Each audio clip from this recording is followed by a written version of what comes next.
Good evening, ladies and gents, wherever you may be around the world, and welcome to Splendid Isolation number 262.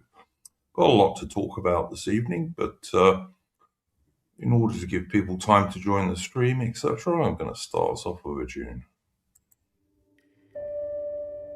Take up the white man's burden, send forth the best ye breed. Go bind your sons to exile, to serve your captives' need.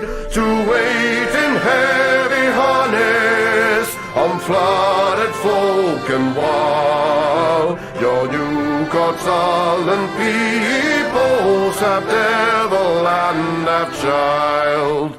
Take up the white man's burden, in patience to abide, to veil the threat of terror and check the show of pride. By open speech and simple, 100 times made plain, to seek another's profit and work another's gain.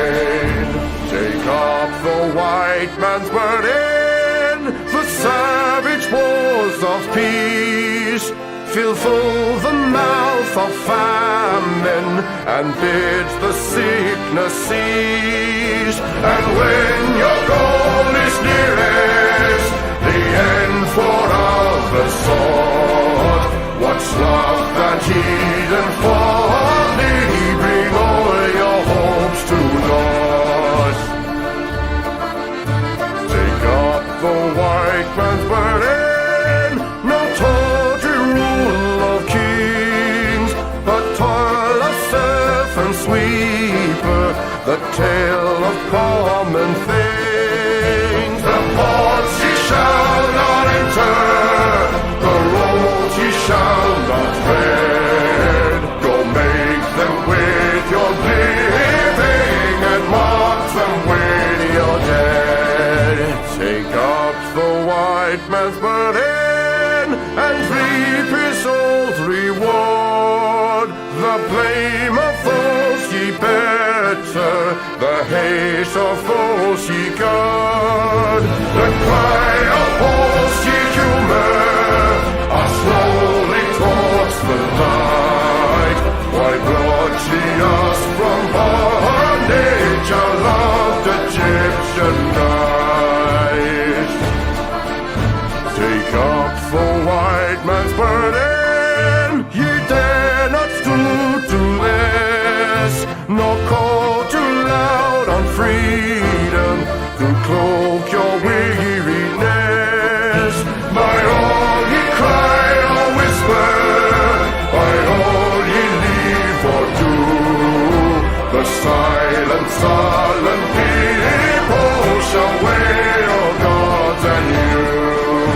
Take up the white man's burden, have done with childish days, the lightly proffered laurel, the easy ungrudged praise. Come thou to search your manhood through all of thankless years. No age would give aught wisdom, the judgment of your peers.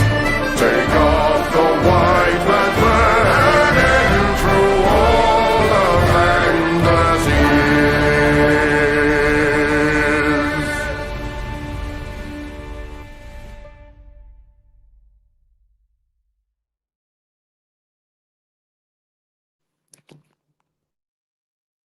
The excellent, and that was, of course, the excellent Chris Gard, fine Australian musician. If you like good music, go and check him out on YouTube.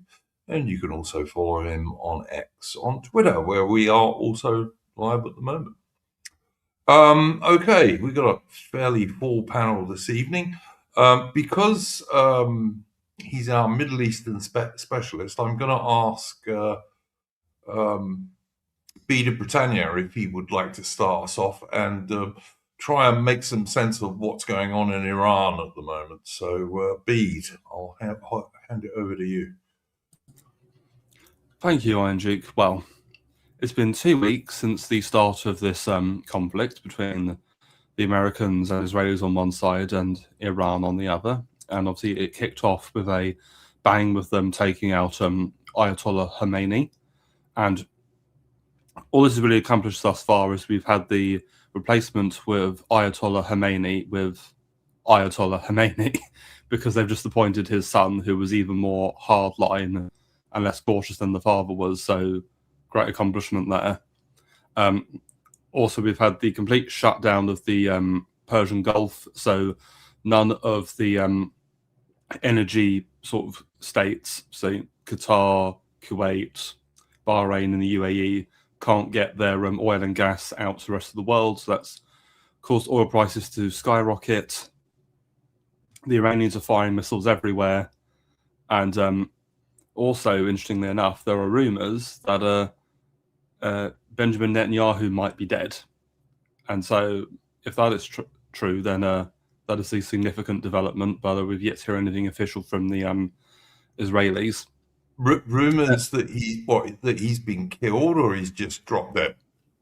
No, rumors that he's been killed because first I heard there was a rumor that apparently his brother had been killed due to a missile strike on his house, but apparently Netanyahu's not been seen for days. And there was this very weird video the Netanyahu's account on Twitter released, which was of him saying, "Oh, this is the time for Israel to become like a superpower or something." But people noticed that on the right hand, he's got an extra finger, so it's clearly AI generated. So it's very weird, and so there is speculation that he's been taken out in a strike.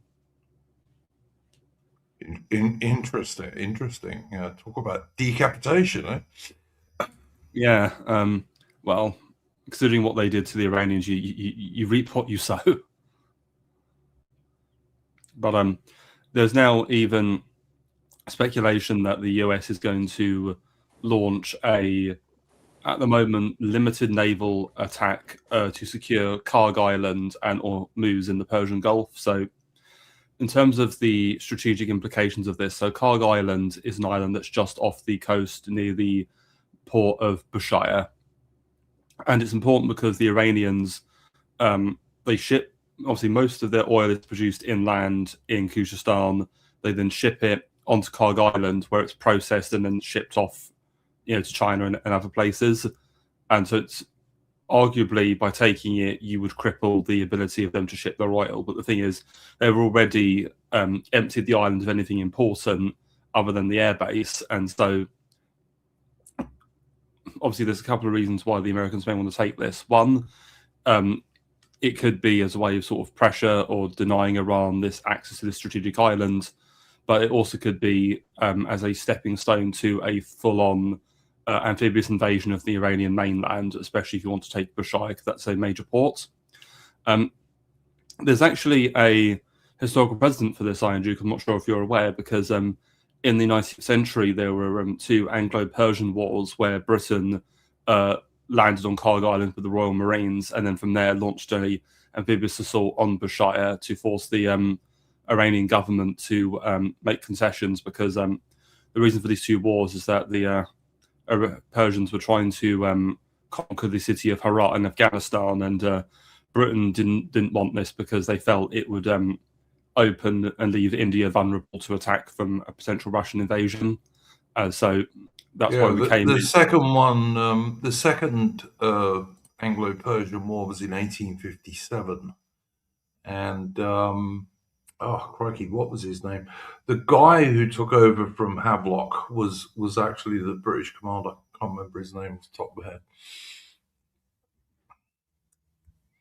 head. Yes, and so there is a precedent for this. The only difference is, I would say, is the reason those British invasions were successful is that, I think the strength of forces between both sides were very disparate.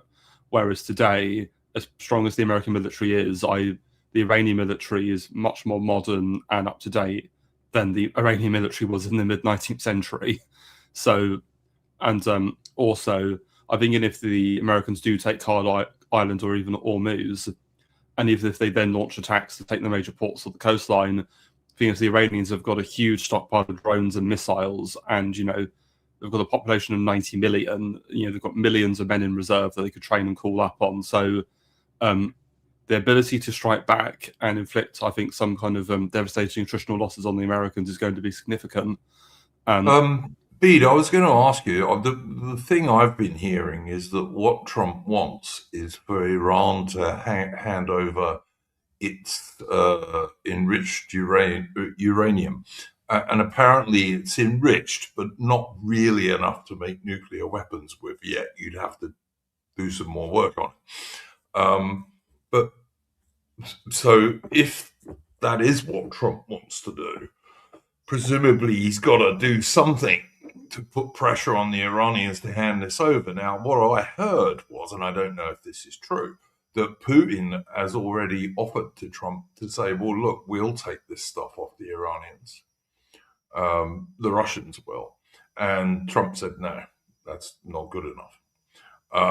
So I don't know, because my impression is that the Make America Great Again crowd who elected Trump elected him on the basis of no more forever wars in the Middle East. And whilst I think they'll put up with bombing and missile strikes and what have you, I'm not sure that they're going to be at all happy if US Marines or what have you start getting killed on Iranian soil. Can I just say something, though, about that? Go for it. Because, it's not been just Trump. It's been past American presidents who have also had the same argument and have said to Iran, you have to stop doing this. And so, maybe they should listen. It's not just been Trump. Yeah, but that's great if you want America world peace. I see that, but maybe America. Well, I don't want Iran to have nuclear weapons. I'm not sure Iran A wants nuclear weapons that badly, and B, if they did, they probably want them as insurance against Israeli. Well, they're pretty stupid about it, if you ask me. If they don't want it, they're pretty stupid about being like, boisterously, bragging about it. Well, people in their own country tend to try and do their own thing. But leaving that, well, they do. Okay. Okay. Well, they also get really cocky about threatening us too. I don't think they do much, to be honest. I wouldn't agree with that, Aubrey Ali. But let me hand this back over to Bede of Britannia, because he's actually our Middle Eastern expert and he knows a lot more about it. Well, I'm also well, I'm an American though too that has an opinion about this. So we noticed. All right. Well, the question of nuclear power in Iran is very complicated. I mean, I mentioned about the previous Supreme Leader being cautious. I mean, he actually issued a ban on a country acquiring a nuclear weapon. So, if you're talking about whether they're going to get one or not, they're certainly going to want to get one now, considering by these actions, you've strengthened the hardliners within the regime, the people who want this sort of thing. So that's completely counterproductive. That's what you were trying to do. But secondly, in terms of this, I mean, we're talking about previous administrations. I mean, I've said this before on another stream I did on my channel, but I'm very critical of Obama. But if there's one good thing he did was the Iran nuclear deal, because that significantly lowered tensions between the two countries. It helped normalize relations, and it helped link Iran with international trade. And also, it said, okay, you can have nuclear power, but you're not using it for weapons. And I think Trump, when he came in and tore that up, it was a massive mistake, because with the regime you have in Iran, the whole thing thrives on conflict, tension, and the hostility towards Israel. So my point is, by just putting all this pressure on them, you're giving them more justification to do what they're doing and justifying their legitimacy in the eyes of their population. And one thing I would actually say is that it's very, very interesting listening to the academic agent on this, because he's pointed out that most of the British military establishment are not up for this war. And from my own reading, the British position on Iran is that well, if you want to get rid of the Iranian regime, you can't do this American strategy of just trying to go all belligerent on them, bomb them, etc. What you have to do is you've just got to try and normalize relations with them. You've got to try and not sanction them, because by doing this, by not treating them like an international pariah, you will then allow things to positively develop in a way where people will no longer identify with that regime because it's seen as unnecessary. And honestly, if that's what you want to do, that's the more effective strategy. Yeah, I don't disagree with you at all, Bede. We seem to have lost Atom, and I hope he's going to come back. Yeah, I would say like similar thing happened with Russia where we piled on with sanctions, but probably the best, like if you were wanting to screw up with Russia, you probably should have like enticed a brain drain instead of like just stigmatizing the entire country as all being evil, and especially with all the NAFO stuff, and you've seen similar things with Iran where you just see like the MAGA base who just have no degree of nuance about the Iran situation. Well, the thing is with Russia is that my argument, Mitch, is that I think we've tried this with Russia, except it didn't work because Putin was too smart and kicked out all the NGOs, all the sources of subversion, and so so there's that problem. And also on the idea of Russia, one of my thoughts as to why Trump is doing this is that, well, as people will know, he's dropped the sanctions on Russian oil, and I think he's done this war because obviously he wants the Europeans to drop the war in Ukraine. So I wonder if he's thinking, if I cause an oil crisis by cutting off all of the Persian Gulf oil, that will force the Europeans to drop the sanctions on Russia and perhaps come to deal with them over Ukraine. I mean, if that was a strategy, it's clearly not worked because the Europeans are not yet, Bede, because I also was thinking what you just said there. I thought that was a possibility, because Trump doesn't want anything to do with this Ukraine war anymore. That's very obvious. And yeah, I wouldn't put it past him that part of his reason for doing it was to hope that an oil crisis would make the Europeans see some common sense. But who knows? Who knows? Well, at the moment, this seems to have backfired because the Europeans, if anything, are actually wanting to try and come to some rapprochement with Persia, with Iran, because Macron's announced the French Navy are going to send, 10 frigates to the Persian Gulf to try and help protect any tankers. So that will be most of the French Navy if he does that. The Royal Navy, meantime, can't send one. We had enough trouble sending one to guard Cyprus. So, interesting. No, certainly. So, welcome back, Ataman. All right. Hopefully I stay this time. Mm-hmm. Yeah.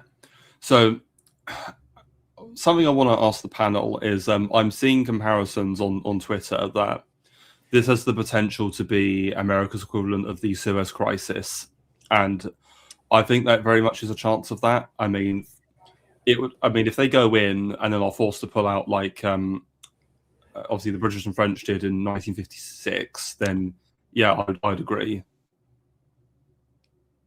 Yeah, I've seen for example, I know like America, they in a short space of time they went through years with Tomahawks, plus they've had to redeploy those fads like these air-to-air interceptors from South Korea, which is worth noting. South Korea, in order to have those deployed, they had to deal with a lot of pressure from the Chinese.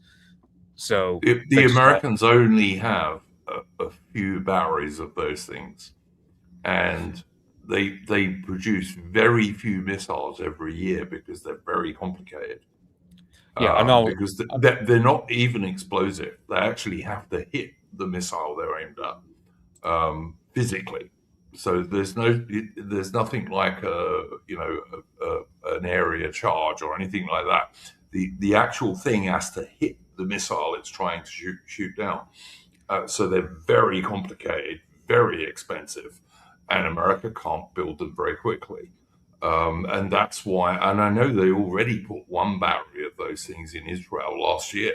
So, Yeah, so I'm just looking at US foreign policy. Just seems, but they're putting all their eggs into one basket with Israel, but in so doing, they're having to because it it generally looks like their empire is overstretched. Like it's very disjointed foreign policy because one minute you have Biden who was very much gung ho about Ukraine, then Trump comes in and he just focuses exclusively on the Middle East now, to the detriment of US interest in South Korea. Like the South Koreans, they were going out to Kim Jong Un saying, "Oh, can we sign a peace deal?" Because technically, the Korean War hasn't formally ended. It's only been an armistice since 1953. So it's just a matter of very disjointed. And yeah, I can agree that it looks like it might well be a Suez because at the very best, it looks like the Americans are just going to get boiled over in. Well, they're going to get embroiled into a war with a country whose culture and way of going about things they don't understand. So it's similar to what happened with Vietnam, where before, well, if we kill off like 10 times their guys, then they kill off ours. At some point, they must come to the table. And well, the problem is, in a country like Iran, they've got. I mean, their history goes back to. I'm trying to think how back. You're talking like 4,000 years, give or take, like with Cyrus the Great. I mean, the thing is, you can make the argument that Iran is the oldest country in the world. Technically, you could even argue they're older than ancient Egypt. So, yeah. So the thing is, if the Americans put troops on the Iranian mainland, I mean, okay, if they occupy these two islands, which Bede was talking about, fair enough, but they're in easy range of Iranian drones and missiles, so that's not going to be comfortable.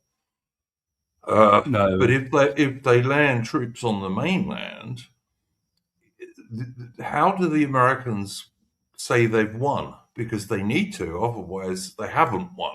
If you see what I mean. If they land a marine landing force on the mainland of Iran, how do they then declare victory? It seems it's going to be difficult, as far as I can see, anyway. Well, the problem here that I see is one of mission creep. I think they're going to realise that taking Cargo Island and Hormuz is not enough, and they'll have to then land, take the three key base, the ports of Khurram Shah, Bushehr, and Bandar Abbas, and then from there probably just occupy the entire coastal provinces of Iran, so Fars, Khuzestan, and basically the logic will be, well, we've got Khuzestan now, we can just extract the oil, and by taking over the entire coastline, we've effectively cut Iran off from the sea, and then we can just patrol it and get the oil out that way. But the problem is that obviously the rest of Iran is not going to let that happen. They are going to throw everything they can to retake their territory. And going back to the Vietnam comparison, instead of South Vietnam, you'll probably have, I don't know, like a revived puppet Persian kingdom under Reza Pahlavi, probably is what they'll do. And it'd be interesting if they do the same, because eventually, like with Vietnam, where they had enough and they withdrew, and you had the fall of South Vietnam, we'll get the fall of the South Persian kingdom or something. It's a bit hard to see how this is going to work out better for the Americans than Iraq did, to be honest, given that Iraq is a smaller country than Iran with a smaller population. And, thousands of poor bloody American servicemen were killed in Iraq. How is Iran going to be better? I just don't get their logic. I really don't. Well, the thing is, as well, with Iraq, that's even worse, Duke, is that Saddam Hussein's regime, as imperfect or problematic as it was at least a secular nationalist regime. And once you got rid of that, because what is the largest ethno-religious group in Iraq? It is the Shiite Arabs, who now dominate most of the country. And the Shiite Arabs are obviously have very good relations with Iran, a fellow Shiite nation. And so you've just given over. I mean, let's not forget that Saddam Hussein invaded Iran and started the Iran-Iraq war, which the Americans backed up as a proxy. And so you've just, in the invasion of Iraq, you've eliminated possibly your most useful ally in containing Iran. So in the long stretch of things, it was a massive own goal if you think about it. Oh, look, my main concern is I want Britain to stay out of this nonsense because I just don't see it ending well for anyone concerned, to be honest with you. I just don't. Yeah, no, I don't want Britain involved either because this thing is clearly I was going to say it's a disaster waiting to happen, but it's already a disaster.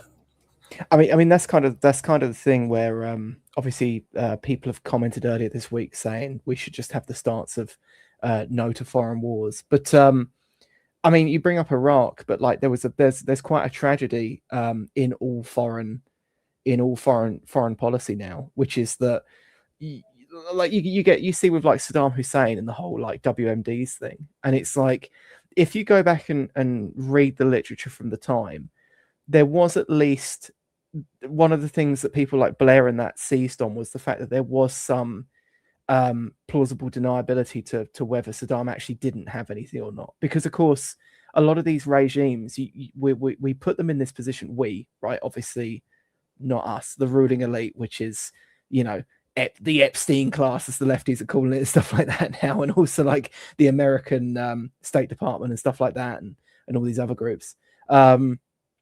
They put these world leaders in this position where they have to sort of have this lingering threat over their neighbors because there's no because the idea of like the world police is kind of like a specter.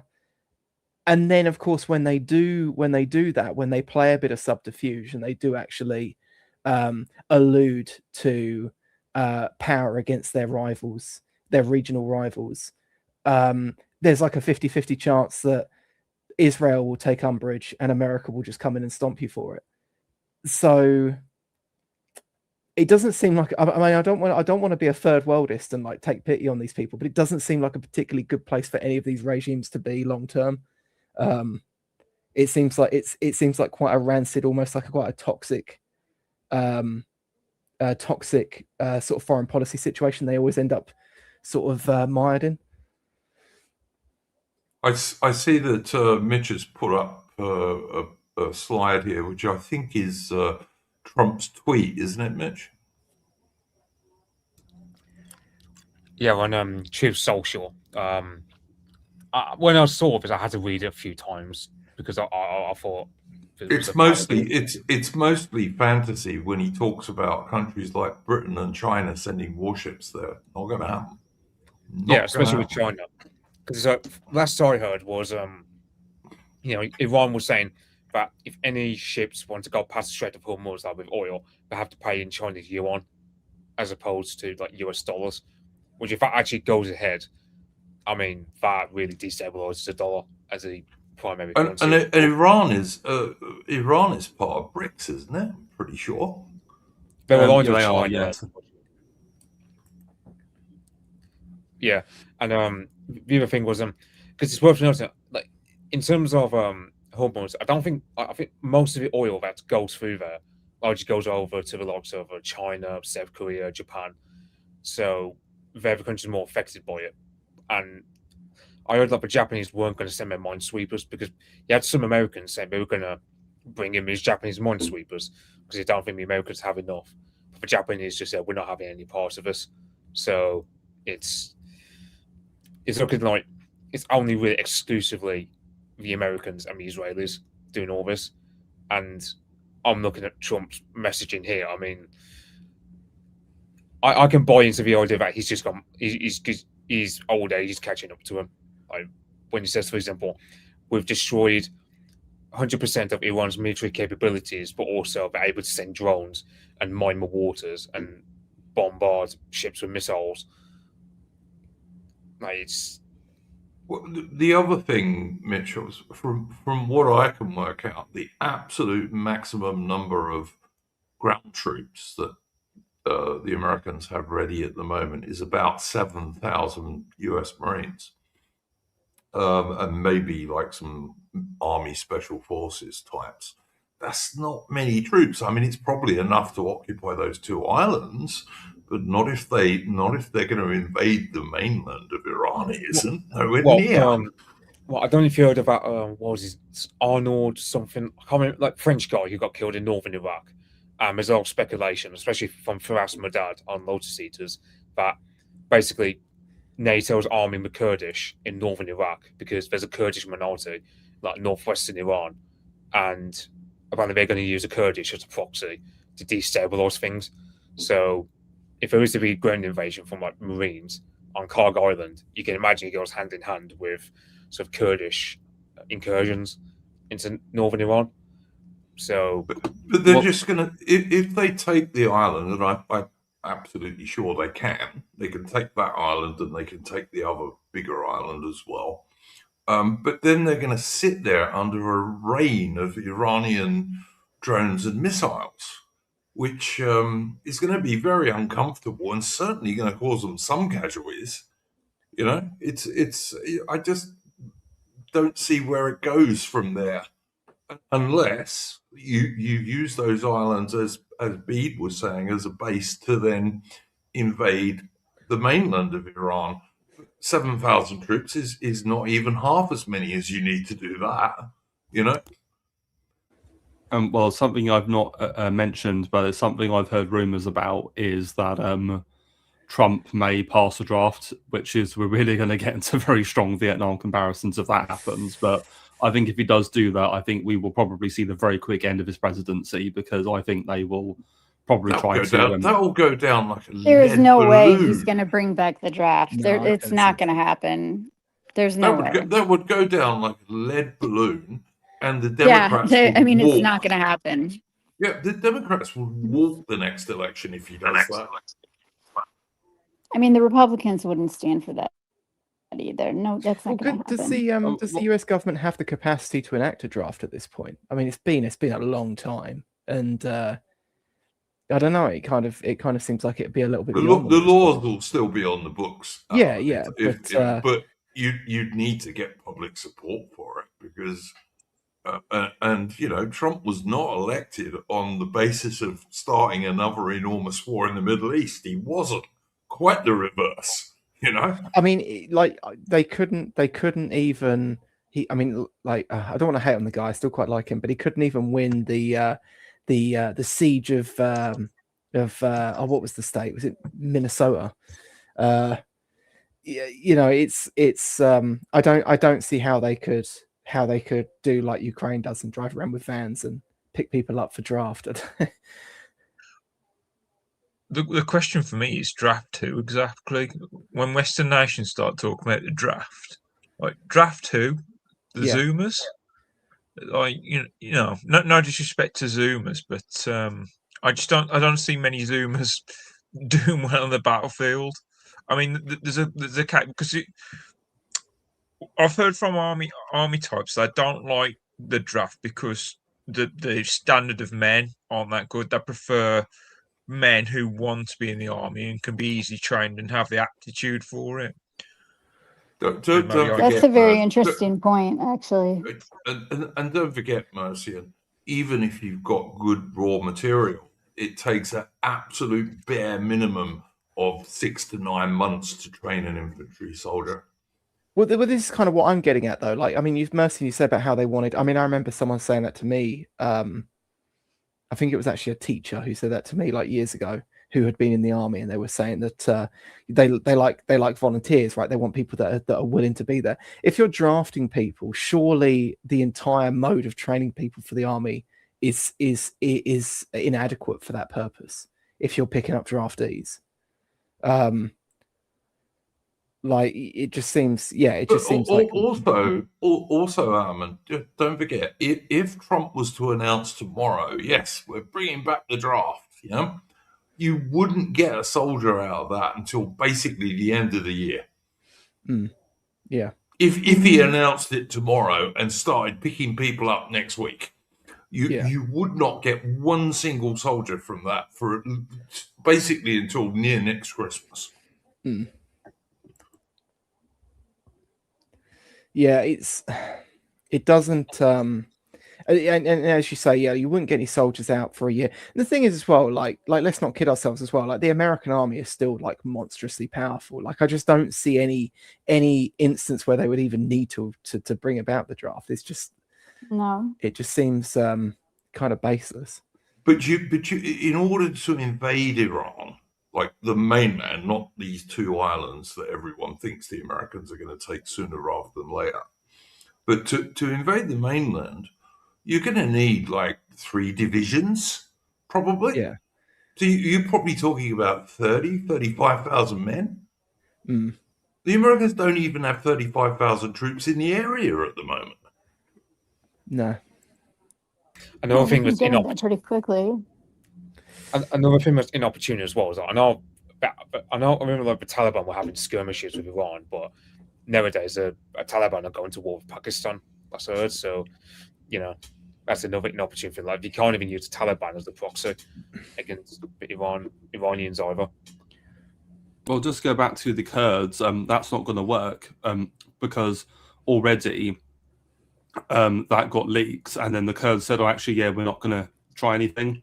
And you also have to remember that Israel and Netanyahu have already pissed the Turks off by saying, "Oh, Turkey are next once Iran's gone," and Turkey have a shared interest in ensuring there's no Kurdish insurgency because Turkey, out of all the countries in the Middle East that have a Kurdish population, have the most. I mean, the entire southeastern quarter of Turkey has got millions of Kurds, so they certainly, out of anybody, do not want a Kurdish nationalist insurgency. So the Turks will probably help ensure that fails more than anything.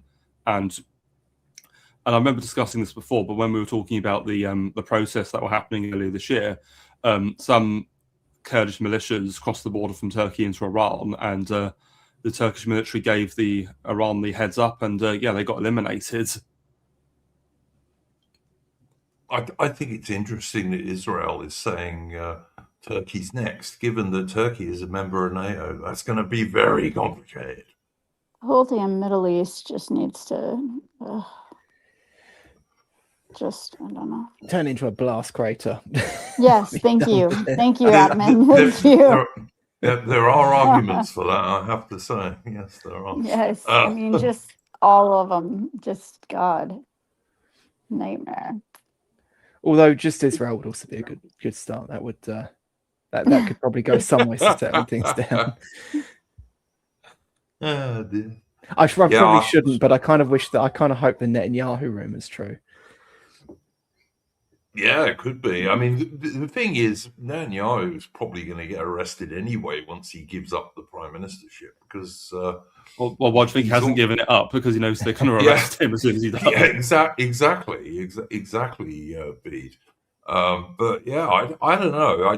To me, the Americans, when they did this bit of bombing and missiling at the start, okay, I thought that's what Trump was going to do, like he did the last time he did the same thing to Iran. But he seems to just be getting mired in it at the moment, and I don't see how he's easily going to get out.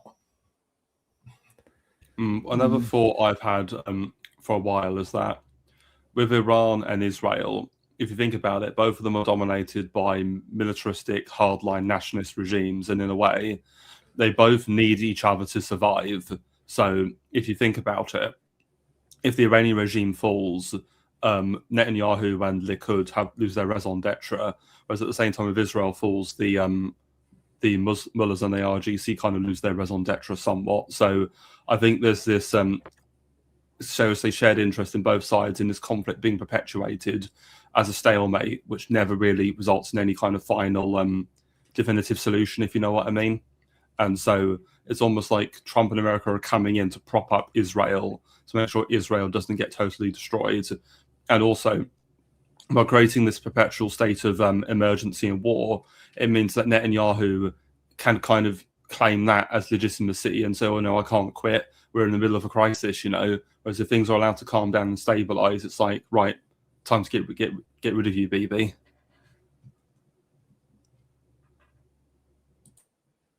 Yeah, possible. Does anybody else have anything else to say on this topic? And if not, I'll ask Bede if he's got any final thoughts, and then we'll move on?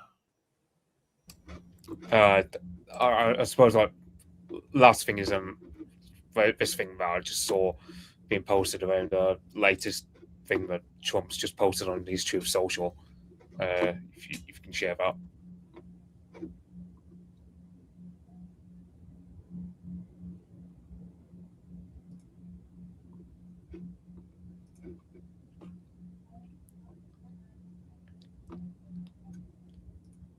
Like, yeah, I don't. I can certainly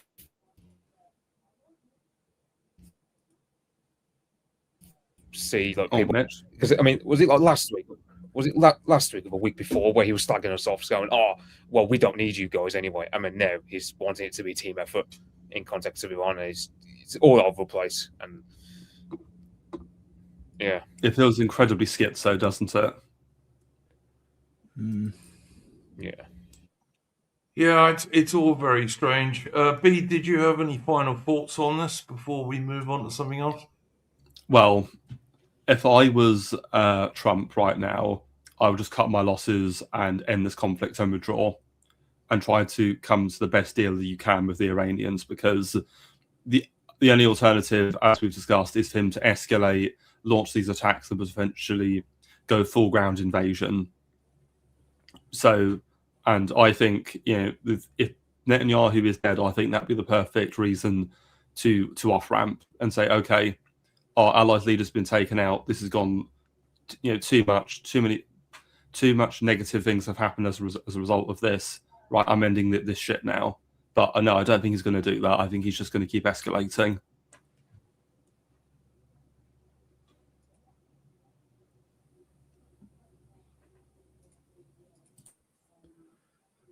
Well, I guess time will tell. Certainly, it's looking like the Americans intend to occupy those two islands at least, and then we will see what happens, I dare say. I noticed the Americans lost a tanker aircraft the other day,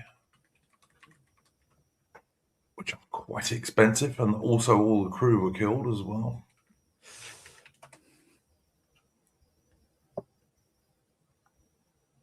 No, especially with all this missile and drone trading, because obviously it's like what, $20,000 for an Iranian drone, whereas an American interceptor is like what, $500,000. So Iran could very easily bankrupt America just by keep firing stuff. Well, the thing is, yes, the weapons that Western nations have to use against these cheaper drones are out of proportion expensive. But on the other hand, you've got to look at the cost of the target rather than the cost of the missile, to be fair. But yeah, it's going to be very expensive in financial terms, that's for sure. Someone in the chat is saying they've had 14 casualties so far as we know, but of course that's what's been released, of course. Yeah, but the thing is, of course, the Americans are going to kill a lot more Iranians than the Iranians are going to kill Americans. But on the other hand, we have history to show us that America will not stand for huge losses for long. They just won't, you know. No democracy will these days. I was amazed that Afghanistan went on for 20 years, quite honestly, because it was obvious at least 10 years before we actually pulled out that nothing was going to be achieved there, you know. But, you know, politicians are not always the brightest tools in the shed, so. No, certainly not.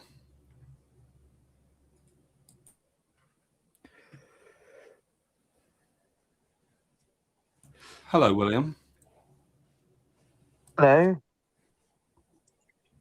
Anything quickly to say on the Iranian war, William, before we move on? On the Iranian war, well, as a paid-up member of the IRG and recently appointed Muller of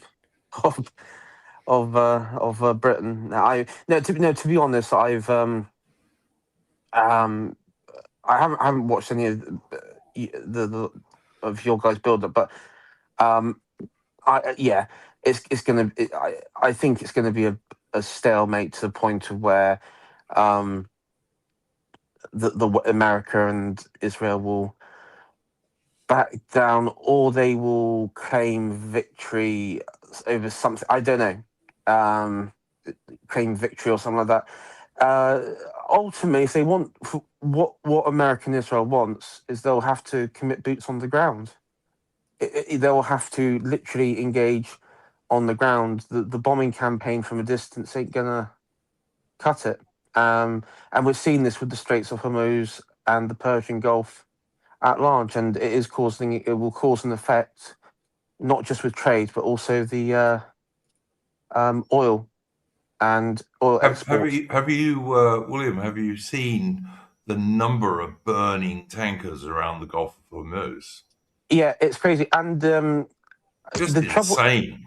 It is, and all it needs is you have like these drones, not just you have like these small drones packed with explosives and they call them like suicide drones, fly into it. That's it. It's not that sophisticated to take out an oil tanker in the Strait of Hormuz, as we've seen.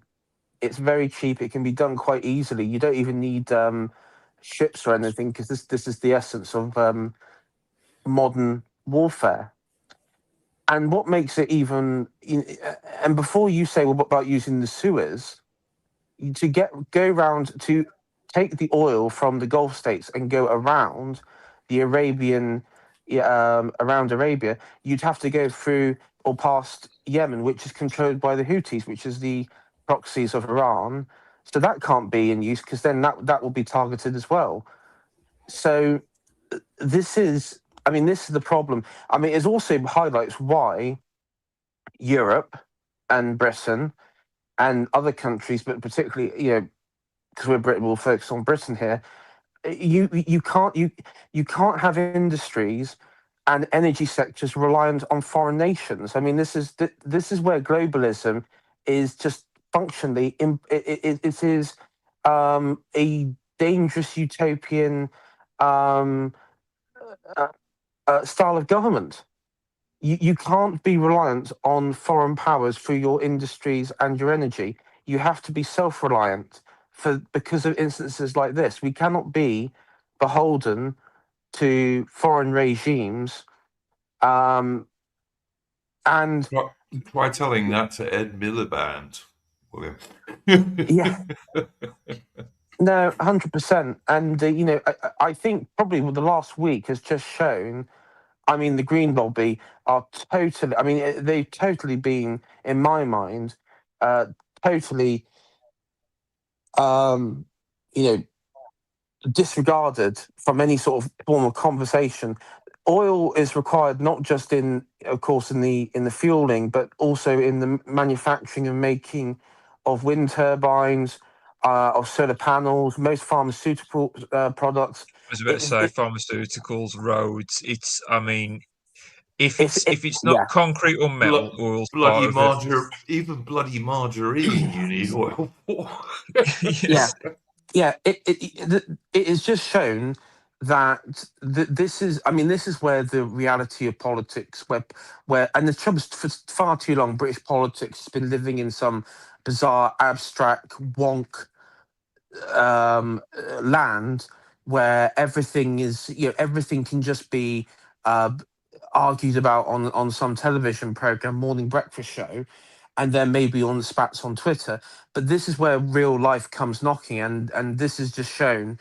I mean, on the military side, the fact that Britain has to rely on patrolling its waters with the Hellenic Navy, yeah, there's no sort of reasonable words I can sort of you know follow through with that, because quite frankly it has shown, quite frankly, that the people who've been governing us for for decades now have absolutely pushed this country into its most weakest and pathetic state in its history.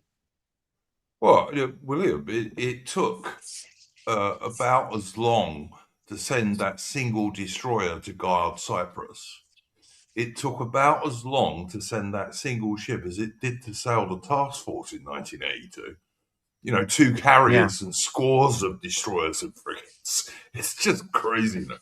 Real I mean, crazy. the Falklands. I mean, in theory, Argentina could probably invade again.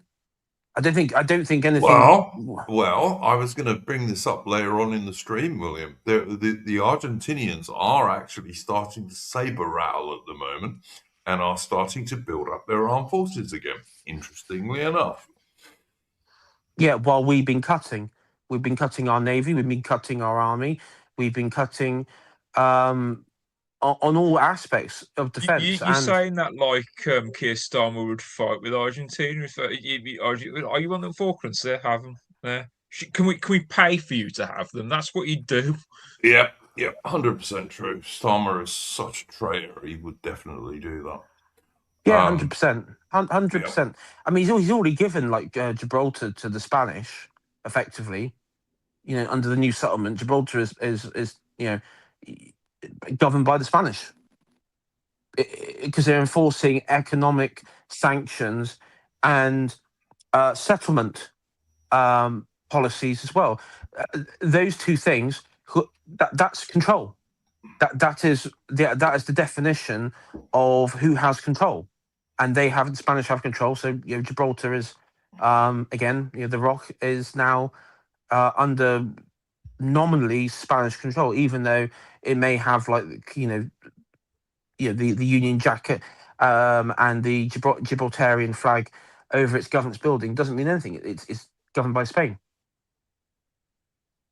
Well, certainly Spanish warships go into Gibraltar's territorial waters constantly. So, and the Royal Navy just don't have enough ships to keep a decent warship in Gibraltar. They don't. No. It's pathetic, frankly. It is pathetic. It, And then you've got Trump suggesting that the Royal Navy will join the Americans fighting Iran. Trump's in cloud cuckoo land because we couldn't, even if we wanted to. We do not have the spare ships. with what ship? With what are we going to do? Exactly. It goes back to what I said They can send earlier. HMS Victory's rowboat, I guess. I mean, maybe the Golden Hind, the ghost of the Golden Hind, might appear out of somewhere. That maybe a ghost ship can appear out of somewhere that might help. Yeah. Can the Murray Celeste join it as well? Yeah. It's like what I said. Draft 2, in our country. Not only is it draft 2, but draft 2 to work in what station? Yeah. It's bullshit. It really is bullshit. Anyway, guys, we spent most of an hour on this. I thought it was worth doing because it's the big event going on at the moment, and I think this is probably going to turn into a bad deal for all concerned. Frankly, I don't think anyone's going to come out on top of this, except maybe Israel. But as always. But apart from that, I think we'll move on to the next topic. Mercian, did you have a topic for this evening, mate? Well, I mean, there's not been. It's been it's that time of year. It's been a very quiet news week outside of the Iranian war. There's some exciting news for me is that Subaru have patented the STI name to be released in 2027. I don't think the panel want to talk about that. Oh, but boy. one thing, the one thing that did catch my eye this week was that Connor Tomlinson had redone his debate with is it Caleb Barbar Singh, the headmistress Catherine from Birbal Singh. That's the one. Thank you. Thank you. The headmistress from the Michaela School. So that debate's come about a bit. Is there anyone on the panel that's not familiar with the Michaela School? Well, I'm not. I'm all too familiar with it. Maybe we And should just do a summary for chat though, because it Isn't has kind of dropped out isn't of popular discourse for a little while, I think. isn't she supposedly the strictest headmistress in Britain or something like that? Yeah, That's big the one. friend Yeah. of David Cameron as well. we've How did you I'm get Duke. that title? If you'll probably see, you probably have all seen. Maybe not Aubrey. I don't know if Aubrey may have seen this. There's a picture of Roger Scruton in a classroom full of Black and Asian children talking about the like uh first, second generation immigrants, talking about the about English heritage and English civilization. And his face kind of in that image sort of says it all, but this is before he passed away. His face says it all. And that is her school. That was taken at her school. Yeah, And there's I another guess one as well. Go on, Cam. Yeah, there's another one of she invited Jordan Peterson, and there's one of him sat with the diverse student body as well, William, and again Peterson just looks utterly despondent in the picture. Is all I remember. Well, it might be when his daughter was like drugging him. It's hard to tell whether he had any cognitive. Sorry, that's harsh. That's Just me being escaped the cruel. Russian clinic. Yeah, yeah. I suppose I should point out what the contention with the Makada school is, because if you're not familiar with it, it sounds like a great school and a great education. But the argument from someone like kind of Tomlinson's point of view is that school is almost exclusively filled up with immigrants, whether they be first generation, second generation, doesn't really matter. And okay, they're drumming in sort of English nationalism into them and drilling in English tradition, but these students can't really take on Englishness properly. Yeah, that's one thing I got away, because I would like to know, like, because a lot of these children, particularly like selected ones, and there was a documentary about it. I think with I don't know if it was with Roger Scruton or someone else, but they talked about Shakespeare and all that sort of stuff. Going into the into the main themes of what of English identity and all that sort of stuff, and tradition and a bit of traditionalism. I would like to know, like, how much, because the documentary covers while they're in school, like on one day, but outside the school, like a week later, a month, or even a couple of years later, when they leave school. I mean, for obvious reasons, it's not going to stay, because what you're combating against is, okay, here's English culture, which is alien for them, because think about their households, think about their families and their immediate family connections and the communities, because they all live in some, like, you have your Black and Asian areas, London, we all know this. It'll have zero impact. It will have zero impact and zero connection for them personally. Maybe there'd be like one play, like like Hamlet or something like that they will pick up on and think, oh, that's interesting.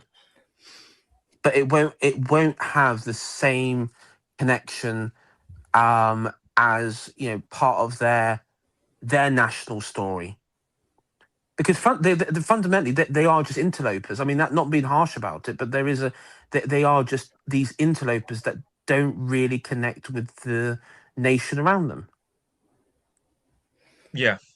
It's kind of Connor's point as well, and he goes on to sort of say argue against Catherine about the problem, like, 'cause it's supposed to be like a really great education, and if that's true, all they're doing is they're educating the next Richie Sunak or the next Kemi Badenoch to rule over the English people, rather than the English ruling over themselves. Well, the thing is, as well, it lays bare, so there's been all this talk lately about the whole ethnic versus civic nationalist, which I absolutely hate all of that, because there is no such thing as an ethnic nationalist. You're just a nationalist, and if you have to sit there and, like, explain the position, whatever. But like, one of the things that never gets brought up, one of the things that never gets talked about when you get like, what was the name of that historian that was at the Roger Scruton Foundation event, and he was lamenting about Robert like Toombs. British values. Sorry, Tombs. I forget his Toombs. first. Yes, yeah, Robert I can't- Toombs. I think, yeah, and he was like, but it's like one of the things that never gets mentioned is like, okay, so this person comes here and they have British values or whatever, and then they have kids and the kids don't follow British values. What do you do with them? I mean, these people have already said that deportations are off the table. So like, what do you do? And it's like, I mean, it's such an R-worded, sort of R-worded sort of. I'm not saying boomer, but just sort of like this ridiculous sort of mindset, because the values come from the person. yeah, And Starkey and co, when you talk about it, like, oh, that's scary. That's scary because it goes into Hitler territory. No, that's you being a little bitch and a pussy. Because when you think about ideas, you get haunted by fucking Hitler. That's not an us problem. That's a you problem, and you need to fucking grow up. And all these people need to fucking grow up. Sorry, I'm sorry. I'm a bit well, wound yeah, up. I from work love today. it. I love it. But this is the thing though, like okay, so I mean, to them, we don't, like, no one on this panel embodies British values. So what happens to us? Do we get deported? Like it's an entirely pointless, like, even if you could actually believe them on the whole values prospect, it's entirely unenforceable and entirely and of course you see that with this school, right? This school has to be ruled like a prison island off the coast of Singapore, right? Like it's quite brutal on the inside. They have all these strict rules against everything the students can and can't do, and they're very, very heavily policed, and that's the only way they can sort of actually keep any of these kids who are already pre-selected for households and parents who want the best for them by putting them there to begin with, and even then they have to do all of this just to make it function. I like the way Connor described it. Go on. No, I was just going to say it's all just fake. I mean, trying to pretend that these people from assaulted third world nations are somehow British, because they accept or are forced to accept certain values. That doesn't make them British. I'm sorry, it doesn't. Well, we talked on the history stream this week. When you take British people, like real British people, and you transport them to new lands, sparsely populated, maybe with the odd savage and cannibal, but when you transport, they just they recreate Britain in those countries. Hence, Australia, New Zealand, Canada, right? That's what happened. And South Africa, Rhodesia back in the day, yeah, and Rhodesia. Yeah. Now, but when you have imperial territory, which was already, like India, okay, Britain governed India for as long, in some places even longer. But look at India today. You wouldn't say India is a British society. It's not a British society. It's an Indian society. And that's the thing, is they didn't. William, it's like you get these people, and I actually put a quote on one of these people's tweets on X the other day. They'll say, "Oh, I don't care what color somebody's skin is. I don't care if they come from the subcontinent or from the West Indies or from Africa or Asia or wherever. It's irrelevant to me." And as I said to this guy on X, I said, "Okay, well, as a white British guy, you go to India or Nigeria or Ghana, just as 3 examples, but there are many others, and try and say that you're an Indian or a Nigerian or a Ghanaian and see what result you get from that." Well, I mean, to that note, I mean, Bartholomew in chat said, and you put it up on screen for a second there, you're English if he's quoting Robert Toombs, "You're English if you wear a headscarf and recite Kipling." I mean, there's that Kipling quote that I particularly love from, I believe it's The Return. And he's like, if England was what England seems and not the England of our dreams, but only putty, brass and paint, how quick we'd chuck her, but she ain't.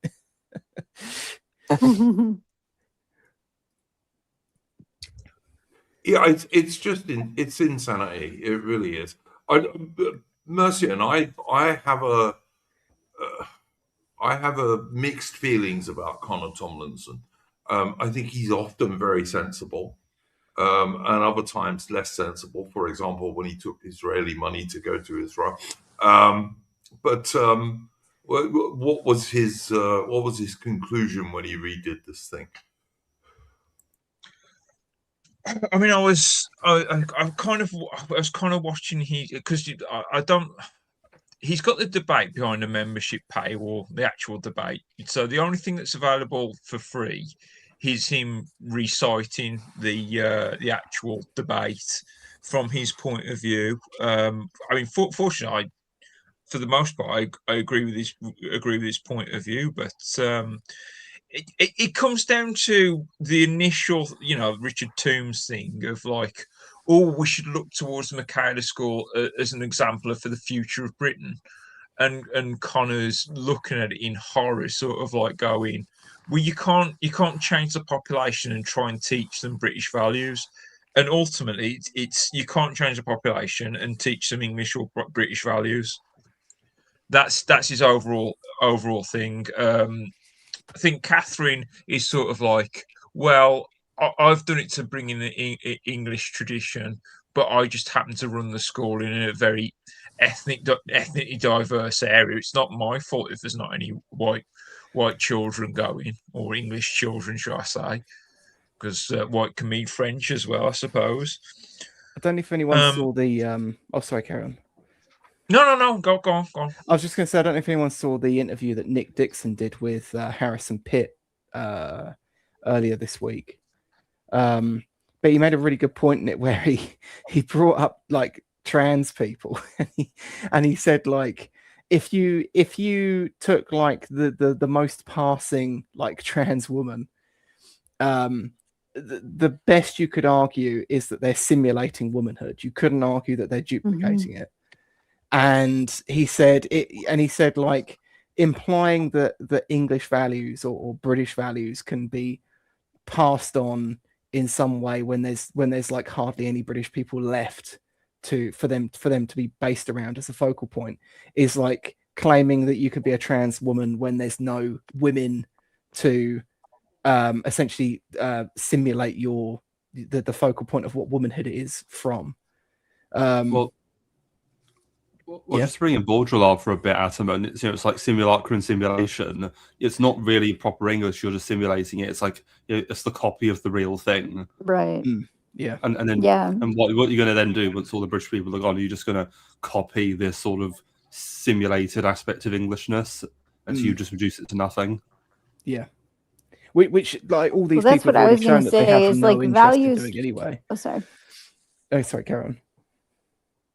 No, I was just going to say that I don't think values are really something that you can teach. I mean, you can teach I think it's like, I guess what I'm trying to say is that it's more passed down, right, through your family, through your like your country, right, your culture. But I don't think that it's something that is easily taught. Which is why I think we get these third world. I mean, it's like saying, like when we went to Afghanistan, right? We weren't gonna change their values and their culture. It's just not gonna happen. We were going to turn all the Afghan women into feminists. Don't you remember? We tried. I mean, the most ridiculous. I mean, apart from the George Floyd. Yeah, how many more George Floyd murals did they need? Come on. I know, that's so disgusting. My favourite one was that the British Army attempt, and you'll like this one, ING, is an Adam Curtis documentary where they got all the elders of the various like tribes in Helmand to sit down, and they were showing them documentaries of David Attenborough. David Attenborough Well, nature documentaries.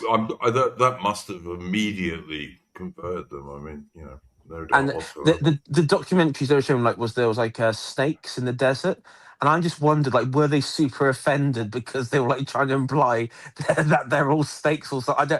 I don't know if they were how the because apparently a lot of them just got bored and just left. So it was a complete and utter bizarro, winning hearts and minds sort of thing. But this is one of the big problems with this is that people even over here we don't really no one can really point to what culture is, and it's I think a lot of these people do look at this stuff and they're like, I had a guy once IRL near to where I live actually tell me quite loudly to my face, he's like, my culture is ska and reggae and something else. I can't remember what it was.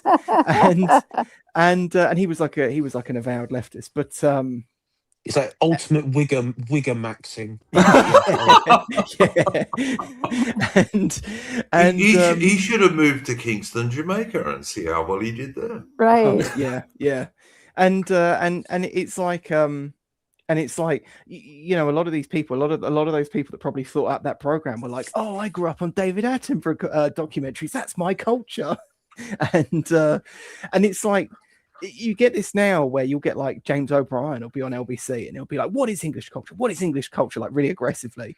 And when people go and people it's something really kind of airy. It isn't, culture isn't really something you can point to.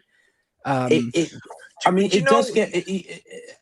I think the trouble is that the culture or high, because I think a lot of time we're talking about high culture. We're talking about things that connect past, present, and into the future. It has this long strand. You see it in a lot of the Orient and the Asian, which is about India and everything. They have a clear sense of what being Indian, a Hindu, and Sikh and so on. They have a clear instinct of what that is. The thing there is, I think it requires. Ultimately, it requires hierarchy, and also it requires elites to promote and enforce that said culture. And the thing was, Britain hasn't had real elites for a very long time, longer than I've been alive. We just haven't had real elites, and hence we have this atomized. Because what was the essence of the West? It's atomized individualism. That is the sort of credo of the West, and that is what. That's why you have I know I jokingly said, "Oh, that guy is wigger maxing." Think about it. Growing up, we were all. The culture will say that black people, if you were a black gangster rapper, that's cool. That's a good. That's a cool thing to be.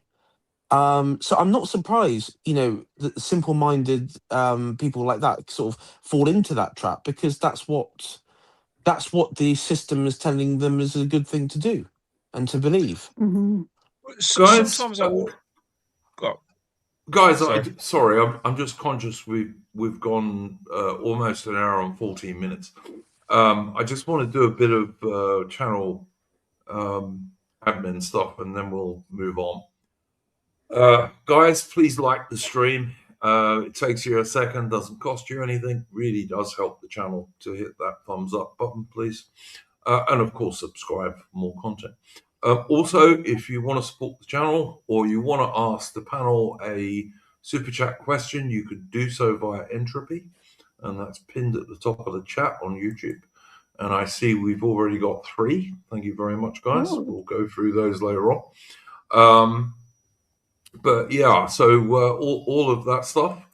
Mercian, did you have any final thoughts on this before we move on to another topic? Yeah, I just wanted to quickly talk about the whole culture thing. Sometimes I wonder if it's easier to describe culture with what it's not, the same way you would describe hot and cold.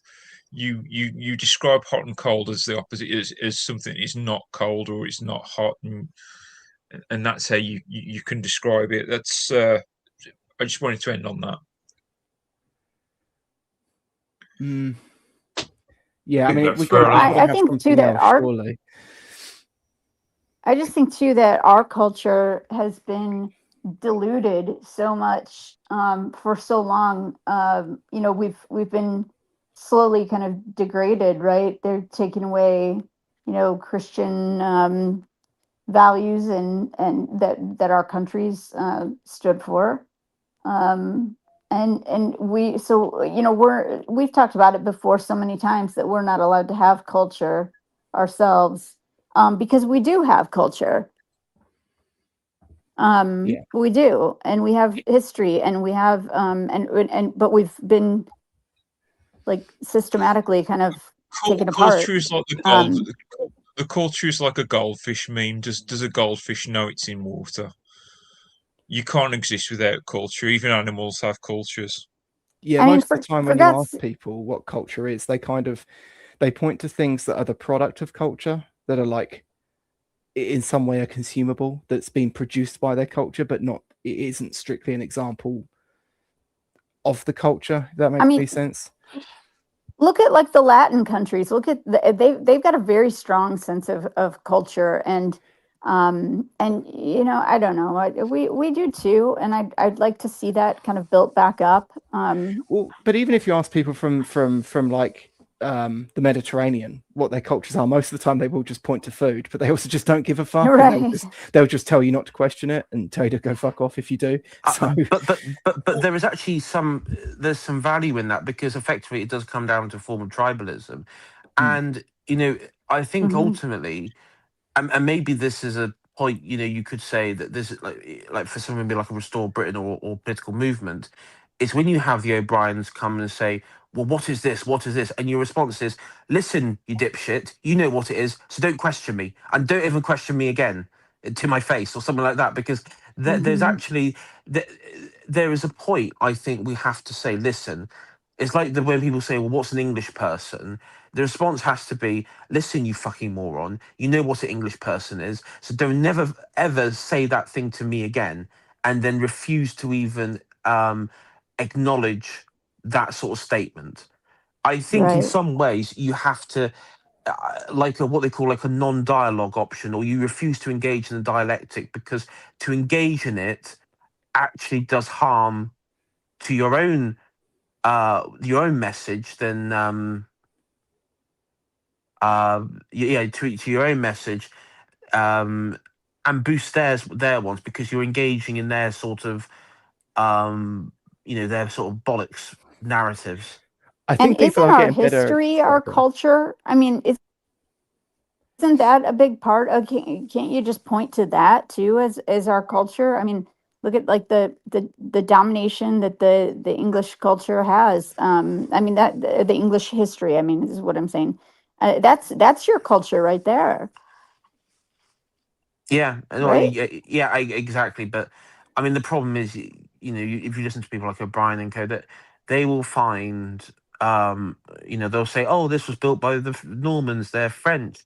We had German monarchs," and you see what they'll do is they'll equate other Okay. European groups and their influence with. They'll say, "Well, that's the reason why you can have like Bangladeshis moving in the street next door or something." This is the this is the ruthless thing about it, is this is how they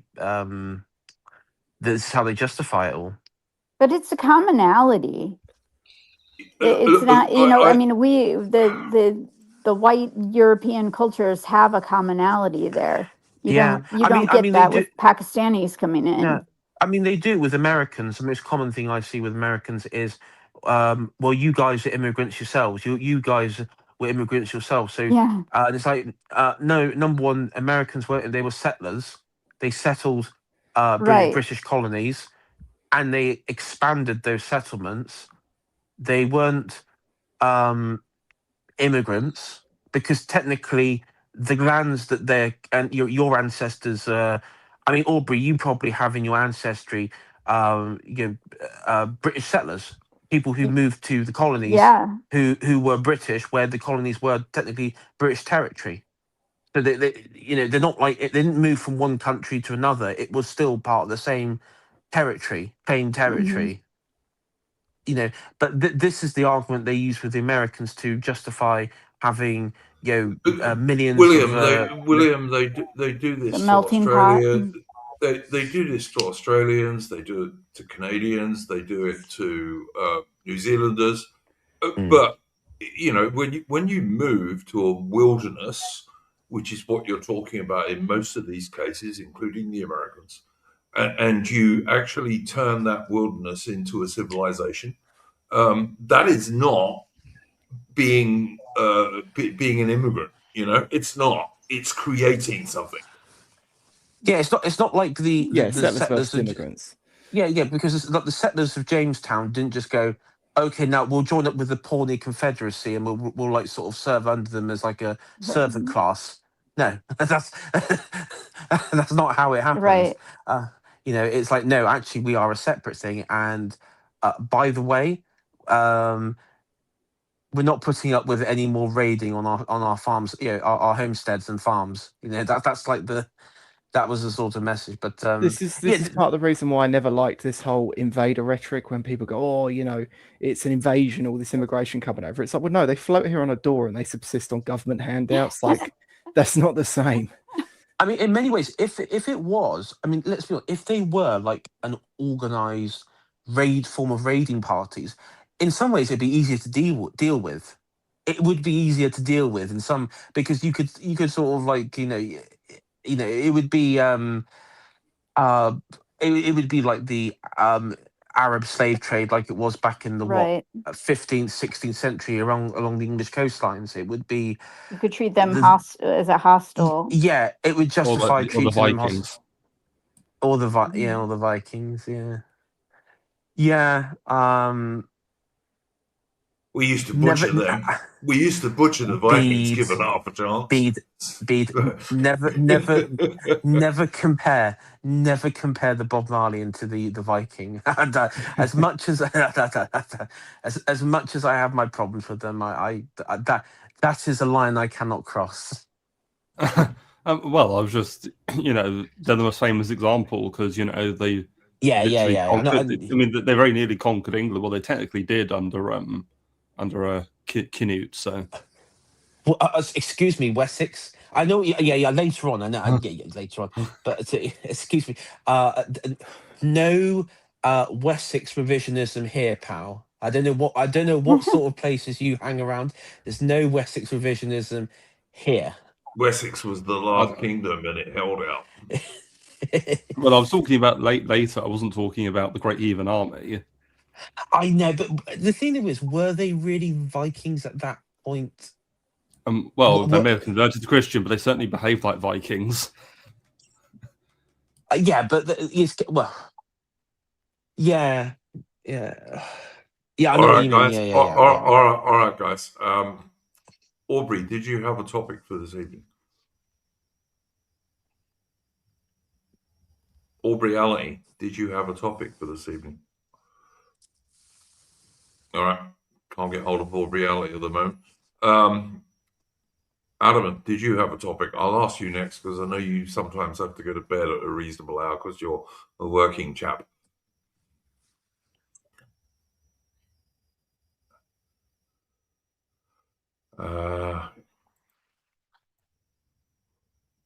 Adamant?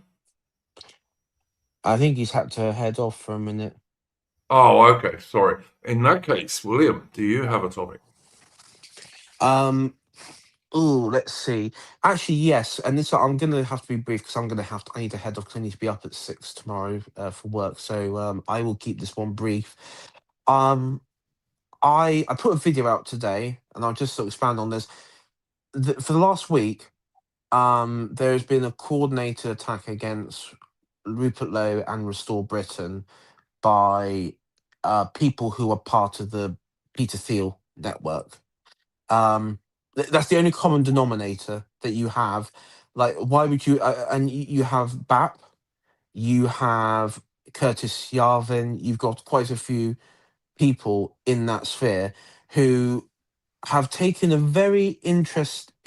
fair bit of interest into a relatively obscure party in British politics, which is something they don't really take interest in. And I believe the reason is because that Lowe and Restore are not following the agreed quote unquote right wing line that is followed in every country in the West. I think that they're not sucking up to the right people. that they're meant to, that they're not including the right people that they're meant to within the party framework. And what you're seeing now is attacks and ways to discredit the party by foreign actors, like people like BAP and Bronze Age perverts and others. And you got that online publication, J'accuse, as well. So who've also been Journal running. too. Sorry, B. The Pimlico Journal as well. Yeah, the Pimlico Journal, which we've had we've spoken about, Jack Hadders, who decided to he wants to be a reform MP, so he's decided to sort of spurg out as well. There've been quite a few individuals, and then of course you've had Tommy himself, and so you've got like this entire Thiel network that have attacked Restore. And Doesn't that, William, that should make us bigger supporters of Rupert Lowe and Restore Britain, because it means they're not fake. yeah, I mean, if you had those people coming out in support of it, I'd be thinking, oh no, what's Lowe done? What has Lowe done? And yeah, it just goes to show that he this is the thing. Whenever you have a political movement that puts a European group to the first, literally first of, and which in our case is the British people, genuinely the British people, not the British people, and it's not that, it's the British people, full stop. When you have a group that puts them first, that is where these regime attack dogs come out. And the one thing I will note is the reason I know that this has been somewhat coordinated is that have you noticed there have been zero attacks by anyone in the nominal left-wing parties? And when I say zero attacks, they don't talk. If you look at Labour, all the Labour shill and Stan accounts and Greens and Lib Dems and usual, nobody talks about Restore. And I think it's because that it's been agreed, or there's like an agreed position where the right and all these reform Tory boy types, people that they mentioned in chat there, as well as the BAP and the Thiel network, they're trying to crowd it out from the right. They're trying to snuff this out before, because ultimately Lowe is putting forward probably the closest thing we've had to an actual political movement for the British people since the BNP of its heyday. 100%. And also, it's worth pointing out that Rupert Lowe's Restore Britain have just passed the Conservative Party in terms of members. They now have more members of the Conservative Party, and they've been going, 3 weeks? That's amazing, isn't it? Exactly a month from Fine Duke. Maybe I mean, I've only ever spoke to reform shills about this, so I don't know what the masses would sort of say. But we ought to write down the most potentially popular Restore sort of policies, and ask people, so what are you against this? Like for example, Rupert Lowe wants to get rid of non-national criminals. Like, who with a sane brain would be against that, for example? Yeah. Well, look what happened here in Minnesota. And of course, the illegal immigrants who cross the channel are by definition criminals because they're illegal. Right. Yeah. That's what I mean. But like, if you have a brain on your, I don't care if you're on the left and you consider yourself to be on the left. It's sort of like, what exactly are you against on it? Because like, I think most people are sort of like, oh, we're going to deport everybody. No one's talking about that. We want to deport the elite, migrants who commit crimes, which would include the illegal immigrants. But that's reasonable, Mercy, and that's the I've thing. And always the said left, that. but the left is not reasonable at all. And I know you're talking about people on the right, but or that claim to be like on the right, but that's the thing that I can't understand about what happened here in Minnesota, except that I know that so many people just hate Trump that they want to go against anything he does. But these were people that were criminals, and like you said, Duke, I mean, just being here illegally makes you criminal. But these were not only that; they were people that were like, pedophiles and rapists And and rapists, people yeah. and people were still, out in it's like this just derangement. It really is. What I mean is that there are people who are nominally on the left or consider themselves to be on the left that aren't active leftists. Like they don't make it their entire personality. You must know one or two Mhm. people like this in your lives. I assume everyone Yep. on the panel might know someone like this. If you sat them down and said, right, okay, this is a restore policy. What do you have against this? I don't think they would have an answer against it. And I'm talking specifically people who would consider themselves on the left. They're not active, they're not actively leftists. Do you know what I mean? I'm trying to think of the word. Right. Yeah, like I can't think of many. Like the only restore policy that I could see people arguing against is bringing back the death penalty. Possibly from that. I'm thinking specific in people nominally on the left. I can see people nominally on the left being against the death penalty, right? What else could I And say? I think that's the problem is reason. You're talking about like reason and rationale, and that's the crazy thing is that it's like you would think that you could sit down and talk to these people about this stuff and say like, okay, well, what is your argument against that? But they'll come up with some way of making some circular argument or changing it over to something else because they just want to stand for the left or they just want to stand for this. And I think a lot of times they don't even know what they're standing for, but they're just so set on party lines, and it just is so frustrating. It's also worth pointing out that the British public, the majority of the British public, have been in favour of the death penalty always.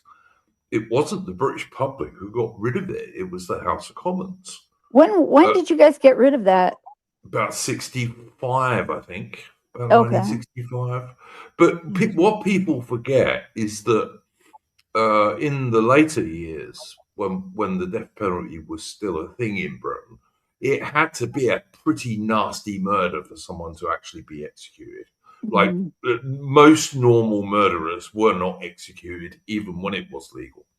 You know, And that's how it had is to here be. too. Yeah. If you get executed if you murdered a cop, or if you murdered more than one person, or if you murdered a child, or something like that. Right. Or if You it's were if it's most torture, things it yeah. involves something egregious. Yes, but an average murder wasn't executed even before 1965. They weren't.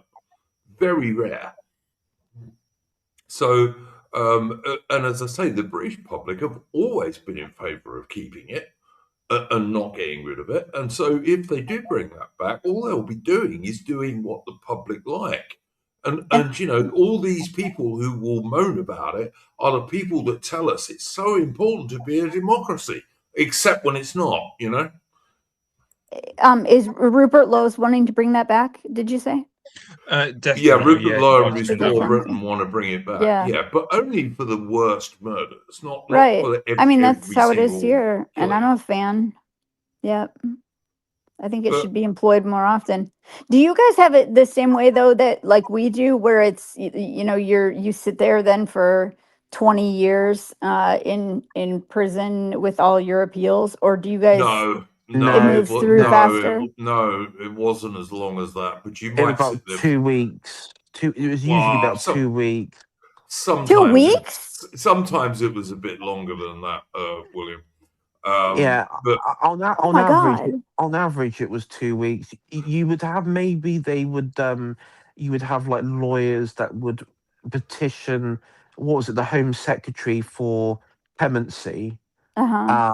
That would happen sometimes, and then it would be up to it would be up to that. Though I mean, it would also depend if there were grounds for appeal. If there were grounds for appeal, it was longer Right. than 2 weeks. Okay, yeah, yeah, that's what yeah, I was gonna yeah, ask. Do like you have a chance for appeal? Because we have automatic appeal with death penalty cases here. yeah. I mean, So, But the last major case was it was Derek Bentley, wasn't it, or something like that, and he was the one that he killed a police officer, but it was during the thing that was he was like uh he didn't you know actually shoot him, did he? He no, didn't shoot no, him. The he other didn't guy shoot it. shot him, Yeah, but he was older, so they hung him. But yeah, he but was also a bit of a simpleton, I believe. yeah, uh, he had the mind of a 10-year-old, and I mean, oh probably wow, now the thing is, and people bring that case up, and it's like, okay, if he was like autistic, which it probably is what he was, or someone in the chat says, you know, the R word, yeah, autistic. Okay, in modern society, if that happened today, well, number one, he wouldn't be given the death penalty because he wouldn't no, be fit to stand trial if he was, if he didn't understand yeah, let him have it was the fame. That's what got him the death penalty. So people who make who oppose it will use these examples, or the example where one chap he was hung because he was accused of killing his. He was slightly a bit of a simpleton that but he was accused of murdering his wife and newborn child. Turns out it was actually the um, property landlord who was a bit of a serial killer, and ooh, a bit of one. yeah, a bit of it He was was a full-on serial Yeah, killer, and they I'm didn't not sure. realize. I'm not sure a bit Yeah, is. yeah, Yeah. that dude was actually they gave him a pardon, but obviously it was a posthumous pardon because they'd already hung the poor bastard. Yeah, yeah, sucks. yeah. But I think if it was to come back now, We got you probably would DNA. get Right. Yeah, you'd get, and you would get some sort of automatic appeals thing associated with it for sure. yeah. Now I know the strongest argument people would, and I've seen this being used by people who do oppose it, is they'll say, okay, well, about Lucy Letby, because that trial, she was convicted basically by the media. There's very little evidence to show that, but in this scenario, she would be given the death penalty in theory. Now my response to that is, well, this is where the it comes in. You can't have trials dictated by the media. If Right. she was, and the problem is with Britain, unfortunately, we've had like this fairly recent OJ Simpson esque public trial where actually it's kind of decided on this quasi mob, quasi Hmm. media spin is what determines a person's innocent or guilt. And it was already predetermined she was guilty, so there was nothing that could be done about it. But look, I mean, that's the weakness of the legal system, Right. allowing the media to dominate it, and But allowing That's governments what to. happened with the George Floyd case. With Derek Chauvin too. I mean, he was convicted, and I knew that they were going to convict him because they were going to have riots in the city if they didn't, and I don't think they would have allowed that to happen. well, I know it's a bit of a black name to bring up about here, but isn't this what they tried to get Tommy Robinson on when he was reporting on some of the grooming gang cases? It's sort of like, oh well, we can't take them to court now because you've made it public. Well, that's bullshit. Mm, But I think there's an extent of covering a case, and then like you're saying about taking like Lucy Letby, where you're not taking actual evidence and just you're running with it, and making it more tabloid than actually reporting. But our media is kind of just crazy. It's one of the other problems we've got these days. The thing with the Lucy Letby case is that there's really no evidence that anyone killed those babies. What there is a lot of evidence of now is that the maternity ward for premature babies was getting raw sewage coming into it constantly. Good God. And was really badly run. And the chances are that most of those babies died as a result of NHS negligence as much as anything else. I don't think anyone actually killed them. They needed somebody to be kind of a fall guy. Yeah, exactly. To cover up for the NHS. Right. But yeah, all right. Adam, are you back, mate? Yes. Did you have a topic for this evening? Because I know you sometimes have to go to bed because you've got to get up for work. So I'm going to have to go head off now, so I'll see you guys later. All right. Yeah, thanks for joining us, William. I'll plug your channel at the end of the stream. Oh God, I've got a couple of things, but none of them I'm really sure I could go into any great detail on. Do you want to talk about this? Has anyone seen this? This House of Commons paper, Earned Settlement, going over the government's proposed changes to indefinite leave to remain? I haven't seen it. I haven't seen that. It's it hasn't long been released. I think just a couple of days ago. It's 82 pages. I haven't read all of it. I basically just read some parts of it. So it's a cross-party. It's one of these cross-party ones where they say cross-party, they mean uniparty. It's Conservatives, Lib Dem, and Labour, and one random independent. And it's actually chaired by a Tory. It only seems to mention like the well-being of like the British people like once in the entire document, as far as I could see. And it includes like there's all these bits on it, like there's a bit about universities. Is this got to do with something that they're bringing in the Islamic blasphemy or by stealth?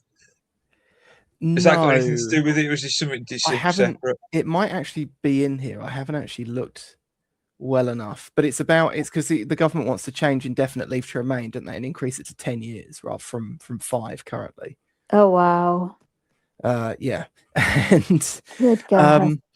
It's got like there's a bit in it where and it's just them complaining about how bad off immigrants are all the time and how all these outgroups are. It's like there's a whole bit here about access to universities, and it says like, because they don't have access to, if you're not a settled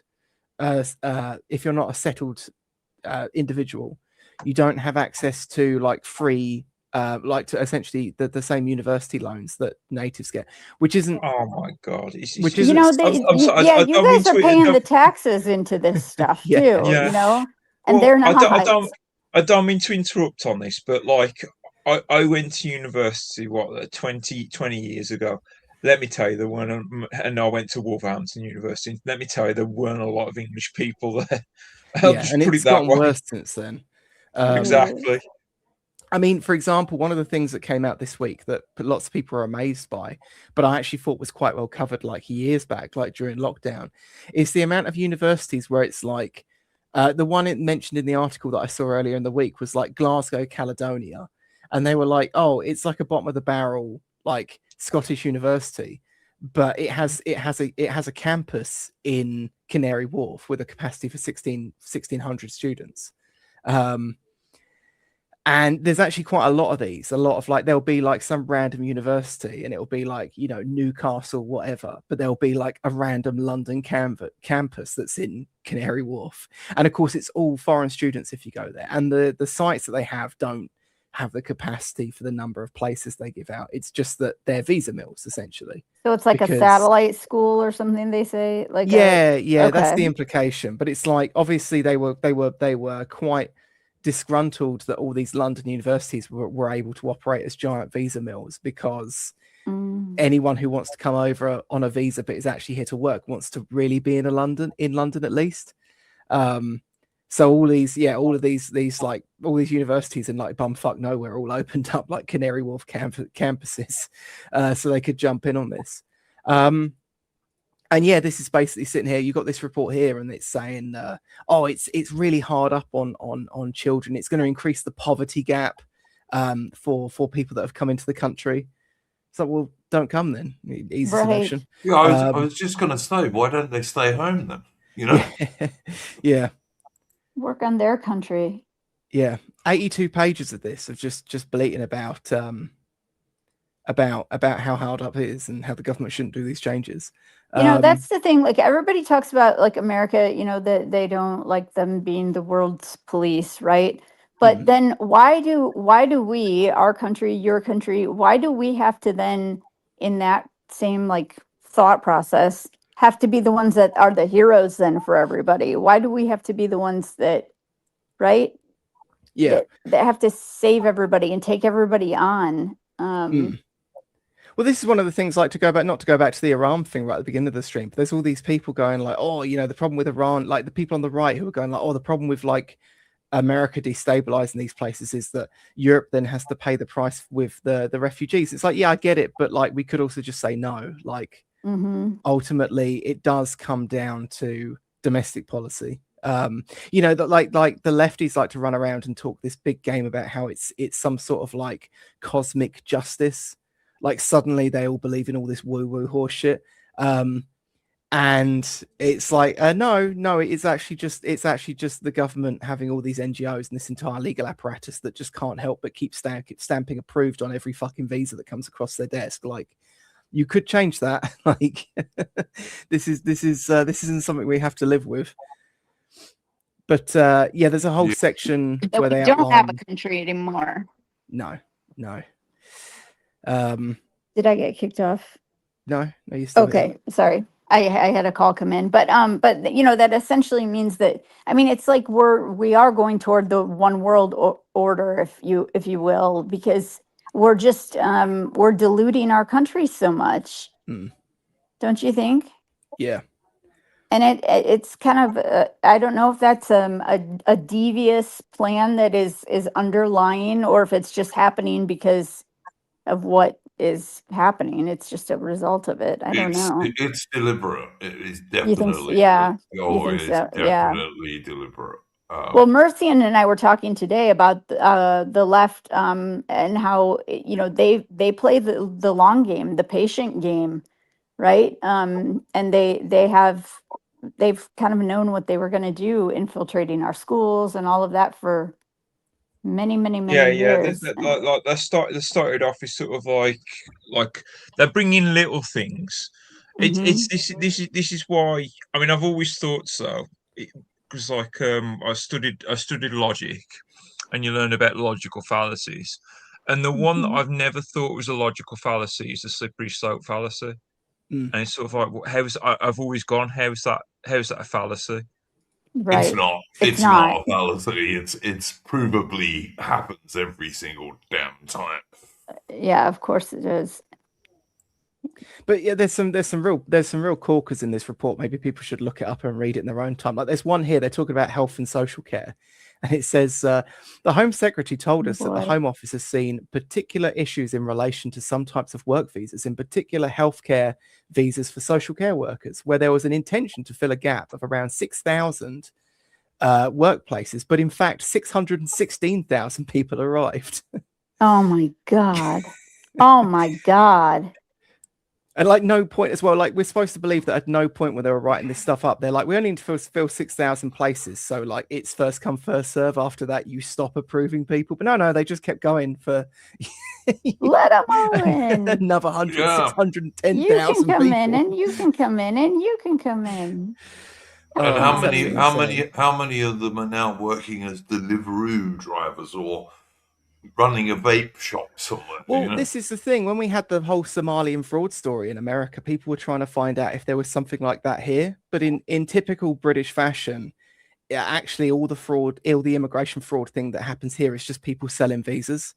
They you know, they'll open up some fake company and it'll be like a fake language school or a fake care home.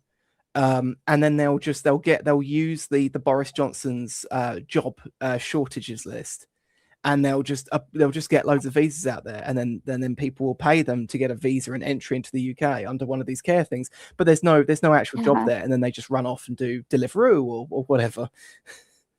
They're in, and then they're good. Yeah, and then when they're here, it's insane. And then when they're here, if they're from Africa and they have AIDS, they then use the AIDS as a way of staying because they need the NHS treatment to, because they need it's sick. And then the thing is, these aren't like difficult plots to figure out. This is not some kind of like crazy MK Ultra thing or something like that. I mean, we're talking about this. This is really common sense stuff. And I just don't understand what it's going to take for people to wake up. You're not going to have a country anymore. You don't have a country if you let everybody in. Yeah. I don't get it. 2065, at latest, white British people are going to be a minority in their own nation. I mean, in England, it's got to be in the late 2040s, early 2050s, surely. Yeah. And Adam, and I know you know this, and I suspect most of the panel does. If you look at the demographics of people under 20, it's even more depressing. Yeah. Is it also too because of a lot of like racial? Are you guys having a lot of racial mixing there now too? Not really. Really. Only on television. Okay. Yeah. Isn't that funny? Every TV show or commercial now, it's like a white man and a black woman, and it's usually a black. It's usually a black man and a white woman. That's how it used to be here, and now they've changed it, and it's now almost always like not always, but I keep noticing that it's a black woman and a white man, which you don't really see very often in real life, actually. No. I actually think that's the furthest America can get into anti-woke territory, because I always kind of thought that because there was actually, funny enough, I mean, obviously there's been this whole thing this week with Restore and the Pimlico Journal and all that sort of stuff. Unheard, that publication, there is a they did on their podcast, they did an interview of Eric Kaufman. I can't remember the lady's name, but I know if you look up the Eric Kaufman interview, she did that. And then if you look for other podcasts she was on, she did this other podcast. And she was talking about how like white women don't race mix. And she's like, and we need to fix this by promoting race mixing exclusively to white women. And like, our right wing publication, ladies and gentlemen, but whatever.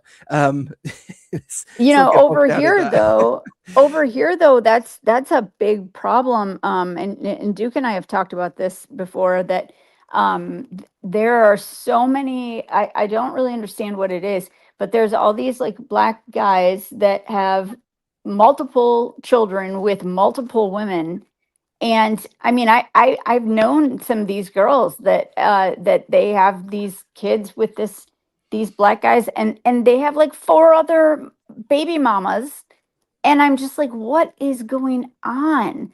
But it's kind of I think it's kind of like a conquest thing for the black guys in the community, and I'm just thinking, where are we going with this? When you go into like a lot of like the, obviously we've had this whole thing here with like sexual abuse rings and stuff like that, but if you go into a lot of those, there's an extra element to them, which is that they see it as almost like a kind of a racial war, where they're kind of like a conquest, psychologically against the white. Beating 100%. Yeah, 100%. If you read by going after their daughters, Yeah, if you read the rape gang inquiry that Rupert Lowe and Restore Britain did, and you can read quite a lot of it on X, on Twitter. There's a big element of racial hatred and anti-white racism in it, of which none of them were ever charged with any hate crimes, as far as I've been able to see in any of those cases. Never. No. Which is I love how kind of- hate crimes cannot be against like white, like people. But It's unreal. you'd get little girls of 12 and 13 being burnt with cigarette butts and things. Yeah. Well, And I that's mean, not a hate crime. That's not a hate crime. No, Somehow. but if they were a different race, then that could be, because they'd be a minority then. I think that whole hate crime thing is bullshit. Like murder's murder. It's pretty awful. So yeah. Well, there's the Yeah. whole thing about that protected group from the Middle East about how they want to negrify Europe. Oh yeah, Bartholomew said, was she Jewish by any chance? Yeah, she was. As is Kaufman, although I do think, despite Kaufman having some funny hang-ups, I do think he's generally a sound guy. But yeah, anyway. Well, Kaufman's a very weird mix of races, because I think he's got Chinese and Costa Rican in him as well. So yeah, very weird racial mix going on. Yeah, there. I think he's That is an generally a interesting good mix. guy, but he has like the typical hang-ups that someone who's that much of an out-group would have. I don't think he means to be like that.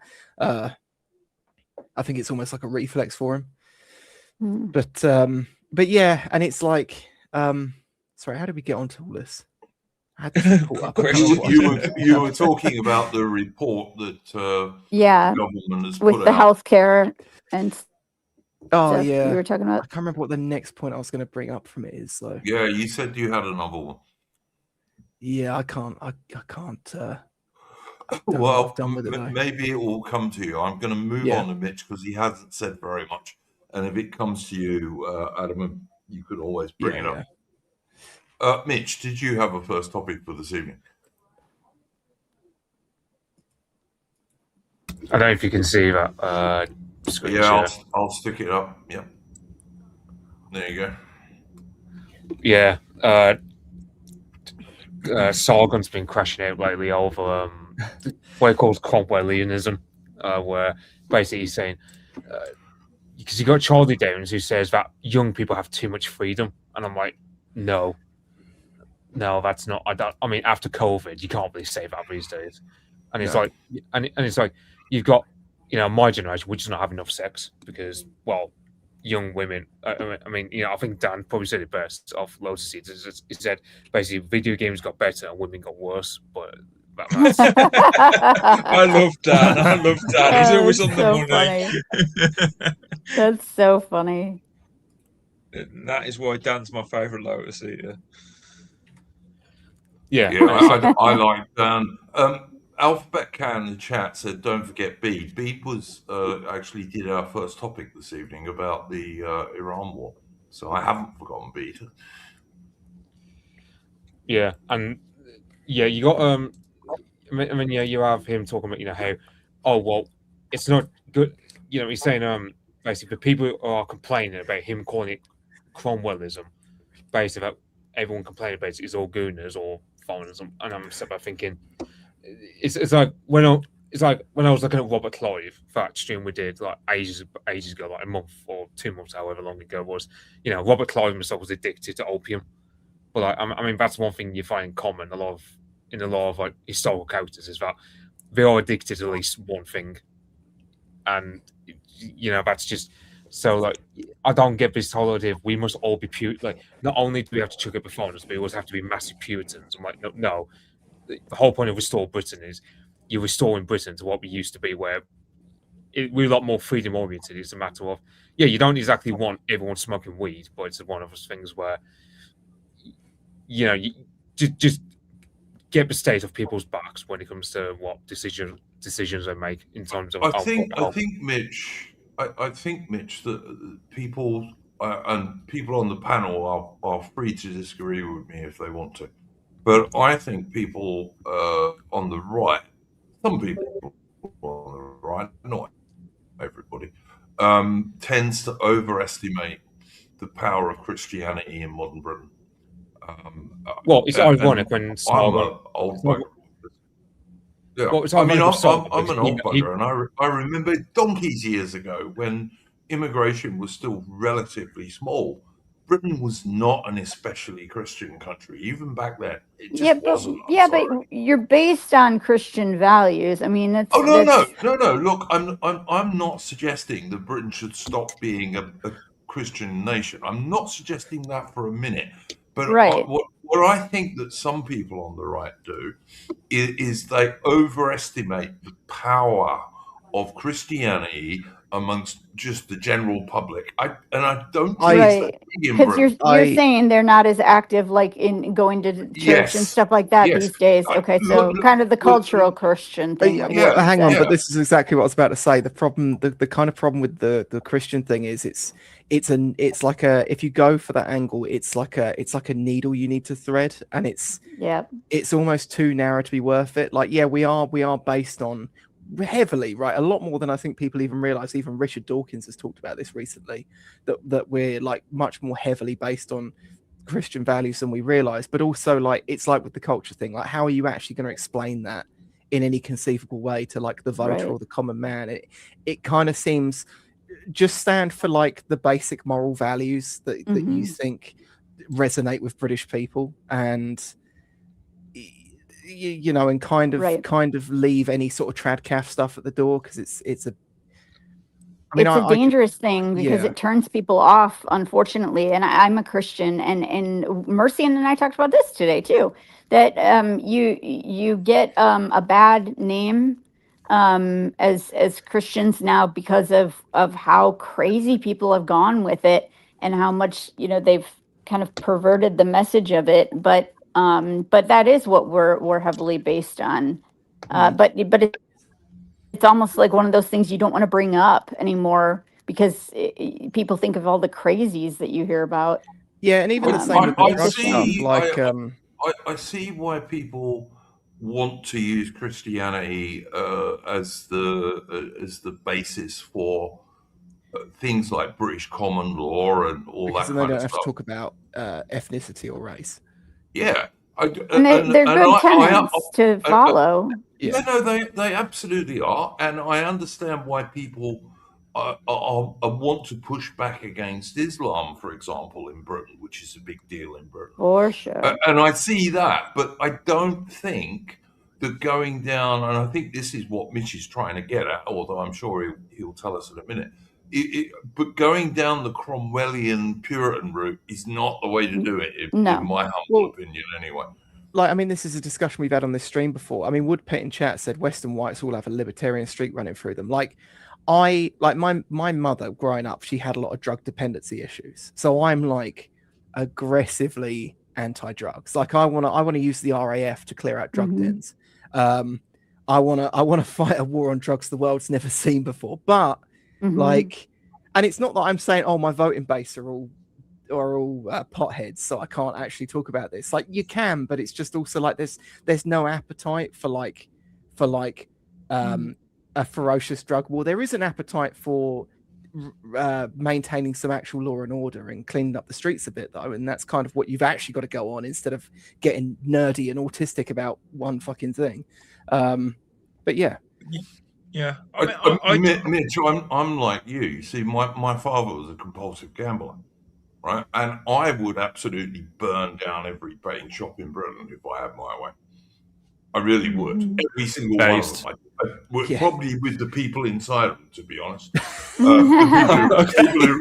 people who run In them. I mean. Minecraft. Well, leave the William Hill alone, at least. Like, after Yeah. the Betfreds and the No. But the point is, I'm like you, Adam, and in that I'm really, really, really anti that, because my dad was a compulsive gambler, so I saw for Yeah. years the damage that it does. It can ruin lives. I mean, like, during Christmas, during lockdown, I went through, because I was very anti-lockdown. I did post a meme around Christmas, wishing everyone the kind of Christmas that Cromwell would be proud of, as my little, anti-COVID message.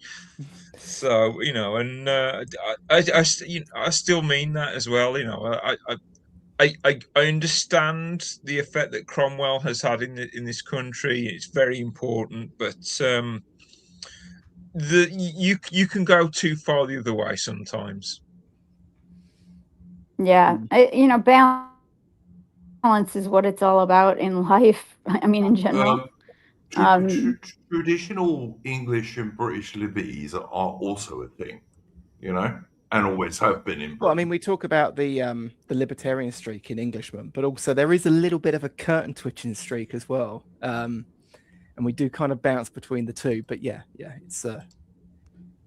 it's like you have to like a lot of people were saying, like you should just be purely immigration. I think, to be honest, I might have to check again, but I'm pretty sure under electoral law your manifesto has to cover like a range of topics. You can't just be I did kind of sit there for a moment when Goodwin was running in Gorton and Denton and think, should he have just called himself like the hate party on the ballot and done no campaigning and see what he could get with that?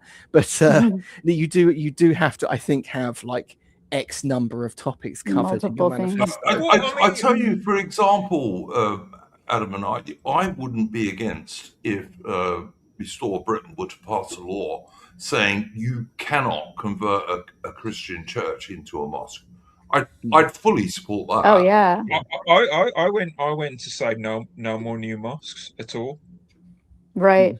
Yeah, 100%. I'd just say no.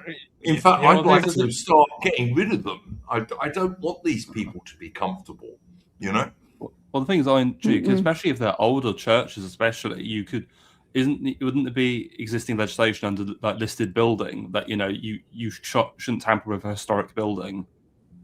It shouldn't be too. It Right, shouldn't there be should be too protection. difficult. It shouldn't be too difficult to do. But I mean, there's lots of pubs these days that have been converted into mosques, for example. Yeah. And again, that should be stopped. That should be stopped too. I tell you what, I tell you who's good on this subject is that's Solicitor Gavin Bobby, the Moss Buster. Are you familiar with Gavin Bobby? Yeah, Gavin Bobby's really good. I follow him on X. Yeah, he's really good on this, and I mean, like I think Restore needs to sort of like say no new mosques or anything, and make Gavin Bobby's job really easy. And in fact, I think they should confirm with Gavin Bobby on this. Yeah, they should get him on board. Is what they should do. Mm-hmm. So, if anyone has any strong ties to the higher ups in Restore, I'd like to see Gavin Bobby closer to Restore. That man does God's work. He really does. Yeah, 100%. Totally agree with you, man. I don't know if they're doing that here. If they're buying churches and trying to turning them into mosques. I don't know if they're doing that. That Yeah. will, if they're sufficient. I mean, not necessarily. It doesn't even have to be a church, but they will want that base. And they'll be pushing for any building to become a mosque. I think in New York they're starting to have that type of problem. That will be. Yeah. I mean, they haven't called to prayers in New York. Mitch, this was your topic, mate. I'm sorry, we kind of derailed it a little bit, so maybe you'd like to carry on. Yeah, but I mean, that's like my second is just, we've spent years being scolded by the HR ladies. I don't think anyone will be voting for Carl Benjamin just to go, oh, you can't look at boobies anymore online. Well, the thing is, Labour's already taken that position for us, so... That reminds me, because Callum from formerly of the Lotus Eaters made a great post about when Labour passed that Online Safety Act, and he quote tweeted this Labour MP saying, "Yes, we've restricted the access of porn to minors. This is a great accomplishment." And Callum's response was just something like, "I go on Google and type it in like big boober 1 million results." Yeah. You know what? Young kids, young guys are gonna find it. They're gonna find a way. Kids are resourceful, and they will find a way to find that. I promise you that. I'll tell you, Australia has brought this out as well, and it's increasing numbers of sites where you might see a topless woman or something. They want you to give your ID over, which of course then goes to the government. Yeah, I know. Like, the But funny. and even some of our VPNs in Australia are not working very well. Like they've managed somehow to make some of them not work. Some work, some don't. You Yeah, I know, know. Like, Well, it's kids will just use their parents' IDs or whatever to get on there. I mean, there's always for sure, workarounds, and for sure, for sure. kids are But it's young boys are gonna find a way. That's for damn sure. but you know, neither in Australia or in Britain was this really about protecting children from porn. Right, right. Like the British and Australian It's governments have no right, interest in doing that whatsoever. It's about right, restricting people's access to the internet and and particularly getting their anonymity. information.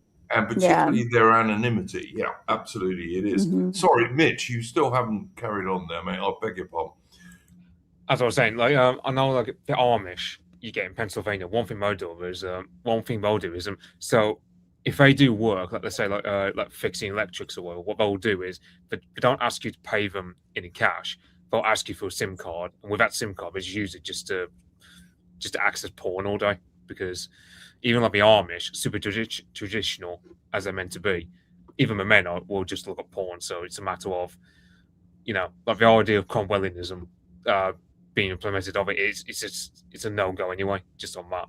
Aren't Like, they not supposed to use computers even if they're some Amish? there's some Amish sects that Oh, okay. they can put it this way. I know in some parts of Pennsylvania they're called porch N-words because they're not for undercutting like local tradesmen. Yeah. Yeah, and what they'll do is, instead of being paid in cash, you have to pay them with a cheap SIM card. I mean, you literally just use these Huh. phones just to look up porn, Jeez.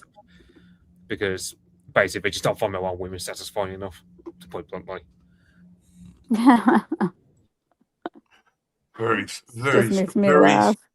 very strange. Yeah, like I said, I think it would be a mistake to go to fundamental Christian in Britain.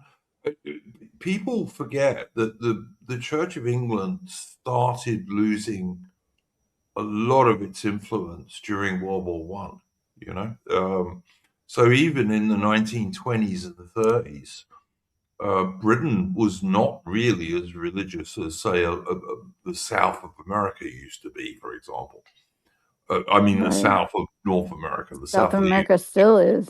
yeah, but Britain, and also Britain's Christianity always sat fairly lightly compared with a lot of other countries. You know,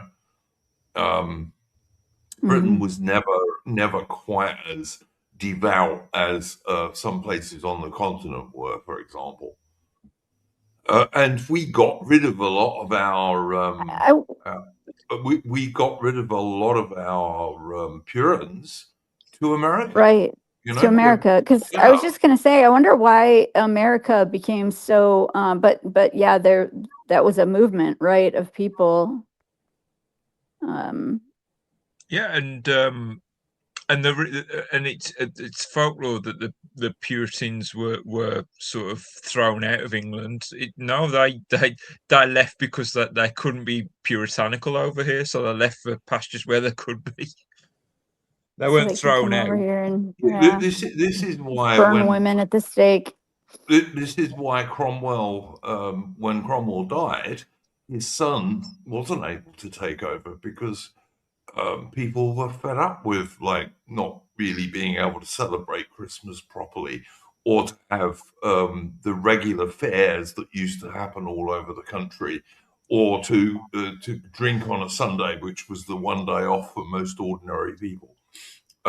People didn't like that, you know. It's sad that so many of your churches were ruined too. Well, yeah, that's true, but they Beautiful also places. the Puritans banned dancing, for example, which again most people Oh, didn't Endless like. still theatre. can't. The Southern Baptists, you still can't. You can't play cards. You can't dance. Yeah, there's all kinds of stuff you can't do. You can't drink alcohol, I of am course. I'm disappointed with Carl on this, because like Carl for so long have been pushing forgot his name, Aristotelian ethics of virtue and vice, and I think he's on to a bit of a winner with that one rather than Cromwellianism. In fact, I would have a word in someone's ear that maybe they should steer towards Aristotelian ethics rather than Cromwellian. I know that it's a little less English, but I think there's something there. Well, as I said, Cromwell was not that popular, which is why when he died, everyone wanted the king back. Because, It also didn't you help know, that his son was useless, though, as well. well, yeah, there's that be absolutely that's true. But there was also one of the reasons why people were happy to have the king back was that they wanted to get rid of a lot of these Puritan restrictions. I mean, and of course, even Cromwell himself got rid of some of the worst of the Puritans, like the Levelers, who were basically proto-communists, people like that. Oh, is that what the band were named after? Because like they wrote a song about the 5th of November as well, didn't they? Yeah, the levelers were pretty much proto-communists, really. There was the levelers. I think there was also the diggers, were another group, and they just some of these people literally wanted no private ownership. Uh, they were basically proto-communists, and even Cromwell had to get rid of those guys. But on the whole, the Britain wasn't, or England, I shouldn't say, wasn't called Merry England for no reason. One of the things that, if you read historical accounts of, say, Frenchmen, for example, coming to England in the 1400s and the 1500s, they will remark how the British public were nowhere near as they weren't in the kowtowing like the French peasants were. They didn't like that. If they didn't like you, they'd tell you they didn't like you. They used to get drunk. They used to riot. They used to do all that stuff. English liberty was a real thing. And I think a British national party like Restore Britain, that's the thing they should be looking at more, to be honest, than You guys were a rowdy Cromwellian. bunch. We were a very rowdy bunch. Yes, we were. Absolutely. A swashbuckler was a guy who had a sword and a buckler, which is a little shield you could wear on your belt. Yes, Um, quite hot, actually. but yeah, I think that Rupert Lowe and Restore Britain, it's that they should be looking at, not Cromwellian Puritanism, which won't go down well with a lot of normies, I can assure you. Mm-mm. No, not a timely movement. Mitch, did you have anything else you wanted to say on this one? Nah, can't think of anything now. All right, guys, let's go through our super chats quickly because we're way over 2 hours as usual. So yeah, I'm going to entry, head off now because I was going to get off All at right. 2, but I've stayed on way too late. You didn't ask Yeah. me if I had a topic. I'll come back to you. Wow. No, I want to do this before we Okay. lose more people. Okay. Okay, good night, everyone. All right, go well, Adam. Bye, Adam. You too. Bye-bye. Yep, see you all. All right, we have several super chats. We got first one is $5 from Gearin, who just says hello. Thank you very much for that, Gearin. He's a regular supporter of the channel. Jumping Jack Flash for US $15 says, should buy a litre of petrol if you're quick. I think that's what he means the $15 will do. Rud Three Trees for US $25 says, evening lads and lass. Hope you're well. Aw. No black pills. But the change in jury trials is very worrying, especially when coupled with these new Islamophobia and hate speech laws. And the leaked government social cohesion report. Are you guys worried? And do you think it will affect Restore's ability to campaign on remigration, etc.? So what do people say to that one? It's I'm very you know my thoughts on the whole jury trial anyway. That how much danger it is for immigration, let alone this. It's nice. It's not good. I'm starting to regret my choice of topic. Now maybe we should have talked about this. Damn it, Mercian. I know. Well, I was. It was on the forefront of my mind before I came on the stream. But this is perhaps more important, to be honest. Remind me about it next week, Mercian, and we'll try and cover it next week. Yeah. Sorry. Bede, Mitch, Aubrey Alley, anything to say on this topic?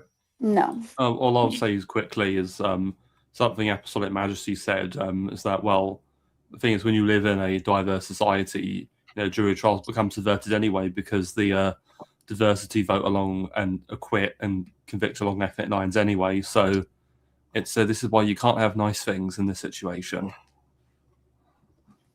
Yeah, no, I don't disagree with that, Mitch. I ain't got anything. All right, let's carry on with the super chats. What we got here? Okay, Rud Free Trees. Also, no Fed posting, but watching an impassioned speech by an Englishman in Parliament on why it's our right to face a jury, as the camera pans to the African that wants to ban it on the opposite bench, referring to Lammy, of course, maybe want to do Minecraft things. And Rud Free Trees, yes, I totally see what you're saying there, and I agree with you. So yeah, thank you to Rud Free Trees for those two super chats. Thank you for Jumping Jack Flash, and thank you to Gearin. They're much appreciated, guys, and they will go straight back into the channel, basically. Okay. Bartholomew Musgrave is pointing out in the chat, Aubrey, that I did ask you if you had a topic 8 ages ago, but you were off at the time.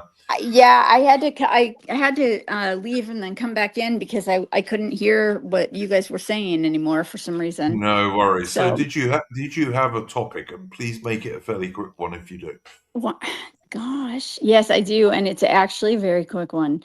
And it's an American thing because I'm an American, but I am so happy to announce that Jasmine Crockett has been kicked out. She did not win her election, and I'm hoping that this will start a new trend and we'll get some of these others out that just are trash and do not belong in our government. But yeah. Who's Jasmine Crockett? Yeah, she's one of the getified gals.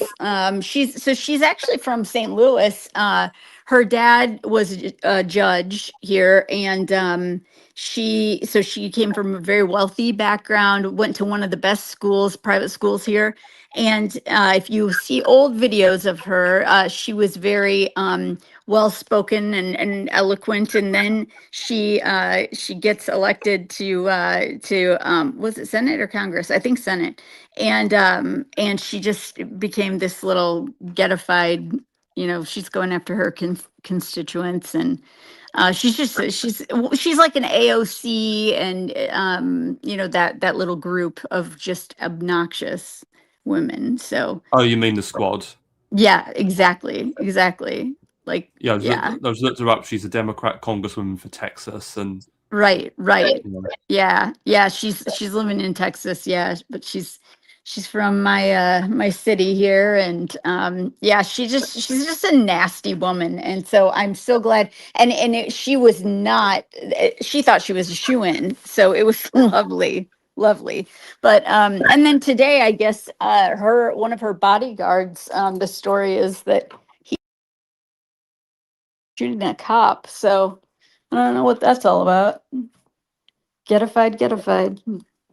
So that's all I wanted to say. Well, just to come up with something else, I did remember hearing that good old Eye Patch McCain also got primary, so that's a good sign as well. Yeah. It's going to be interesting to see what happens with our primaries here. God, I just hope people wake up, and I just don't understand what's going on. I just don't. I don't understand. It's like logic has just left the building. So Aubrey, did you want to plug your channel while you're here? sure. Yeah. So I had my very first show on my stream on my channel, which is A Night with Aubrey, and Mercian was on there, and AI was on, and Mitch was on, and it was really fun, and Therium was on.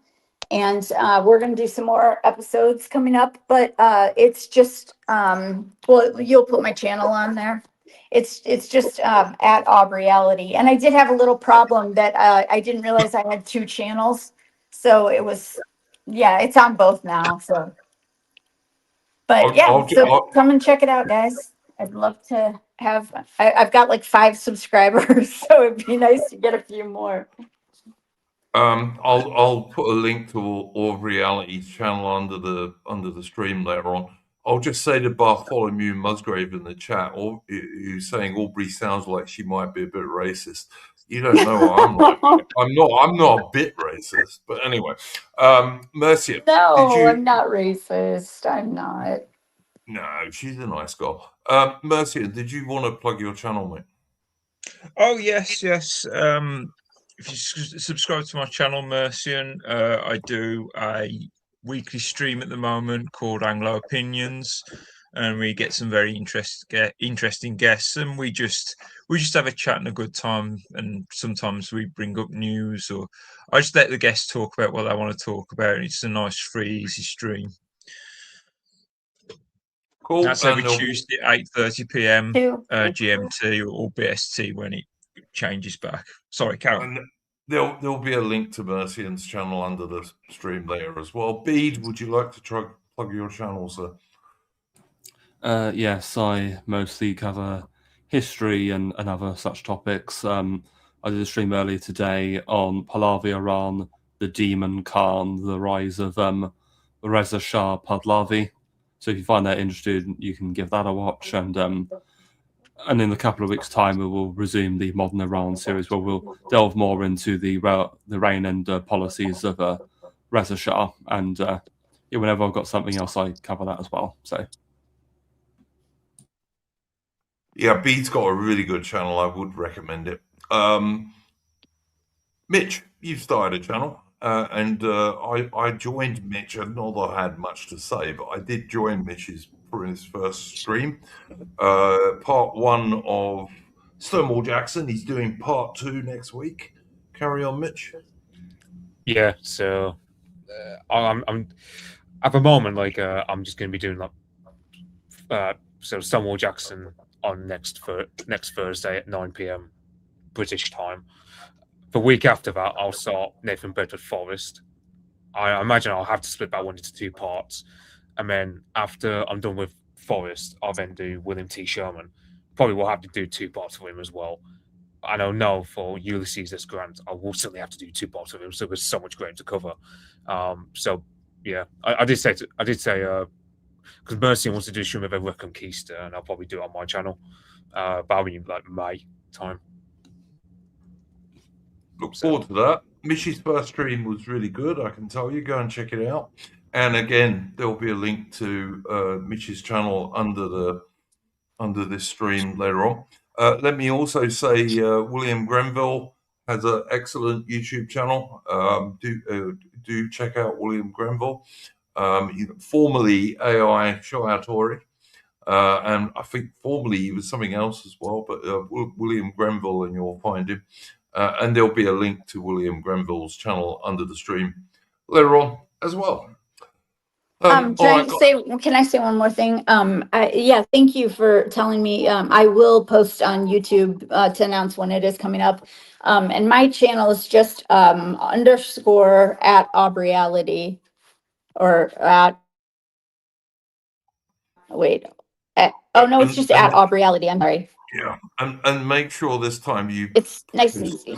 Post the right channel rather than the wrong one. I've got it on Always both helps. now. It's on both of my channels. I had like another channel from 15 years ago or something, so I didn't remember that. But yeah, it's on both. So Okay, Mitch has gone off because he's got stuff to do. Thanks for joining us, Mitch. Thank you very much to my guests this evening, Aubrey Alley, Mercy and Bede of Britannia, Adaman, William Grenville, and Mitch. We will see you on Wednesday for our history stream. I don't know what that's going to be about yet. I'll see what suggestions I get, and if I don't get any, I'll bore you with some Anglo-South African history or something of that nature. Yeah, thank you very much to my guests for joining us. Thanks to the audience, and don't forget to like the stream if you haven't already. Go well, people, and don't let the bastards grind you down. bye.